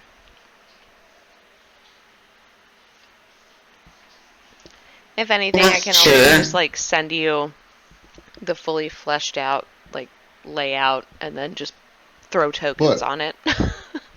Well, I was just going to say, you could always do like a tabletop at home and just take pictures as we progress. And like if there was a need to keep track and post a picture on Discord. There's also that map builder on Steam. But that takes Steam and it costs money. And Steam Right, but... And there's World Anvil. Yeah, that's what I was just looking up right now. World Anvil. But there's another one too. I think it's called Dungeon Fog. There's a whole bunch of them out now. I'll definitely look into it in the next week because I have a feeling you guys are going to get yourselves into some fucking trouble. Well, of course we are. This is not going to just be like a one-shot, right? Oh, I already am very aware. Yeah. Well, and that's the thing. I had 2 ideas for a one-shot, and the more, like, I actually, like, sat down and thought about it, I was like, I don't think I'm capable of running a one-shot. Oh, we kind of need to know what world this is in. Well, yes. Yeah, what world are we in? So, it's the White City. I'm pretty sure we're running off of, like, basic Ravenloft, because I know White City had 3 things in it that we wanted to run. Okay, well, that is too dope. If it is Ravenloft, then it's Between the Worlds. Okay. Which is good. So and that's the how White City is essentially like that one neutral place. Right. So, okay. So if it's Ravenloft, then I ended up here in the mists of Ravenloft. My family, a family of Eberron dwarfs, misplaced me from their airship. I fell over the side, and instead of dying, I fell through the mists and ended up at your feet, Dilly. Okay. Okay? I fell off their airship. And Dippy? Yes. Dilly is kind of a creation that we agreed on. Mm-hmm. So essentially he's a fiendish, fallen, celestial tabaxi. Okay. So, I both don't know angel much and about demon and Ravenloft. fallen. So, Wild, how would a fiendish fallen tabaxi have ended up Celestial. there? Anybody that is a fallen celestial could easily end up in Ravenloft, because Ravenloft is a cursed dimension between the other dimensions ruled by Dark Lords. So you would automatically come in under the supervision of Dark Lords. You were supposed to obviously have materialized and be a servant to one of the Dark Lords, but when you materialized, you were not an adult. You were a child, and so you fell through their clutches and ended up wandering in the mists, and found me. And what's the angel part of it? Well, that's the fallen angel. That's how come you are subject to the Dark Lords. It's because you're a fallen angel. By no choice of my own. Yeah. Ooh. By default, I'm fallen because I'm half devil. Right. You're half tiefling. Yeah. Right. Now, I do want to briefly discuss with you guys, in terms of growing up in the circus. I have a feeling Gloria would take a huge interest in Dilly, because Gloria is kind of fucked up. And she would have noticed, I know you guys kind of agreed that that's your secret. Dilly's shit. However, I think Gloria might also know. It would make sense. I'm fine with that. Because she would essentially give him that green light. Okay, so Joel is on the side of us doing our circus jobs, taking care of the marionettes. And even stealing. He finds a bit of pride. Like, that's why he sent you the note. When he saw what kind of, like, loot you guys got, he was kind of like, aw, my kids. They're doing good. Yeah. Like, he's that father figure for sure. But he doesn't know anything about the dark stuff. No. Okay. I think Gloria absolutely knows. Mm-hmm. And if anything, we're okay with it. And yeah, and Gloria's got a bit of a, I don't even know what to call it. Hold on, let me see. Because Wild, you're the one who gave me the idea. So Gloria is a bit of a paper mage. Mm-hmm. So she's very much like, what is it? Death by 1,000 cuts lifestyle. Mm-hmm. And I think she absolutely 100% saw Dilly and said, oh, I see you, and I love you for it. And so she tolerates Gwynny. Ooh. Whereas Joel loves Gwynny, and he loves Dilly. Is it possible that he got his ring from her? I think that is entirely plausible. That was probably like a birthday present of some kind. Whereas Joel gave me the crystal scrying ball. Mm-hmm. Yep. Mm-hmm. Mm-hmm. Oh yeah, you definitely. The parents picked their favorites, and they. I think for you two specifically, you know their dynamic. Okay, so did Gloria discover our secret when we were trying to hide a body? Oh, I think that would be perfect. I think Gloria is very much like a prowler. Like when she's not doing her act, which she only does, once a week, she's not she's the main attraction for the tree, but she has her own tent. She just isn't there often. Yeah, I have a feeling she probably got a little suspicious, and especially because, now we have fucking children in the circus, because fucking Joel, I need to keep an eye on them. Could she have also taught him this ritual that allows him to imbue their soul in a button? Yeah, once she caught them, she'd be like, okay, okay. If you're gonna do this, god damn it, you need to be careful. Lessons with me every other day. You can be with Joel the other days. Murder lessons. That's pretty much. I love it. I love it. And I have a feeling she would have dragged Gwynny in probably like within a few weeks of starting Dilly. Like, okay, you showed up with her. She clearly cares about you, and you need someone to watch your back. bring her to your next lesson. I need to teach her the other side. She may have less heart than Dilly, though. Oh, I think she does. I think I love that Gwynny... you're playing like just a mean little dwarf. I think Gwynny... It's just eminently practical. Right? Like, I don't think it's that she has less heart. I think it's that she has so much heart that she is a little bit blinded to the fact that she's doing something terribly wrong by covering for him and also by helping him. I think... Well, in his defense, he kills humans who are doing nasty things to other beings. Right. And I think that Gwenny sees it as an us and them. As long as you don't hurt us, you can do anything you need to do to them. Well, that's how it is in survival anyway. Right. The circus is us. Yeah, that's what I was going to say. And everybody else is them. And as long as she can keep her us and them thing going on, it's okay. Grandma? The minute one of them becomes us, there's a problem for her. Uh-huh.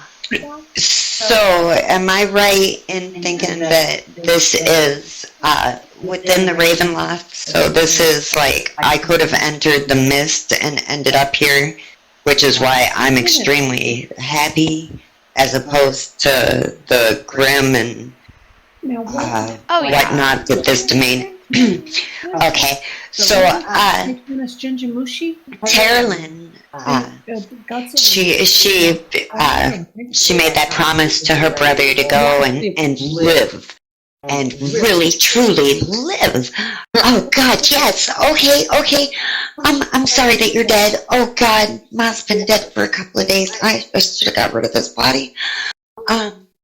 And so she goes out and she stops at the first house that she comes across, and there's an old lady, and she's kind of sickly, and she's helping taking care of her.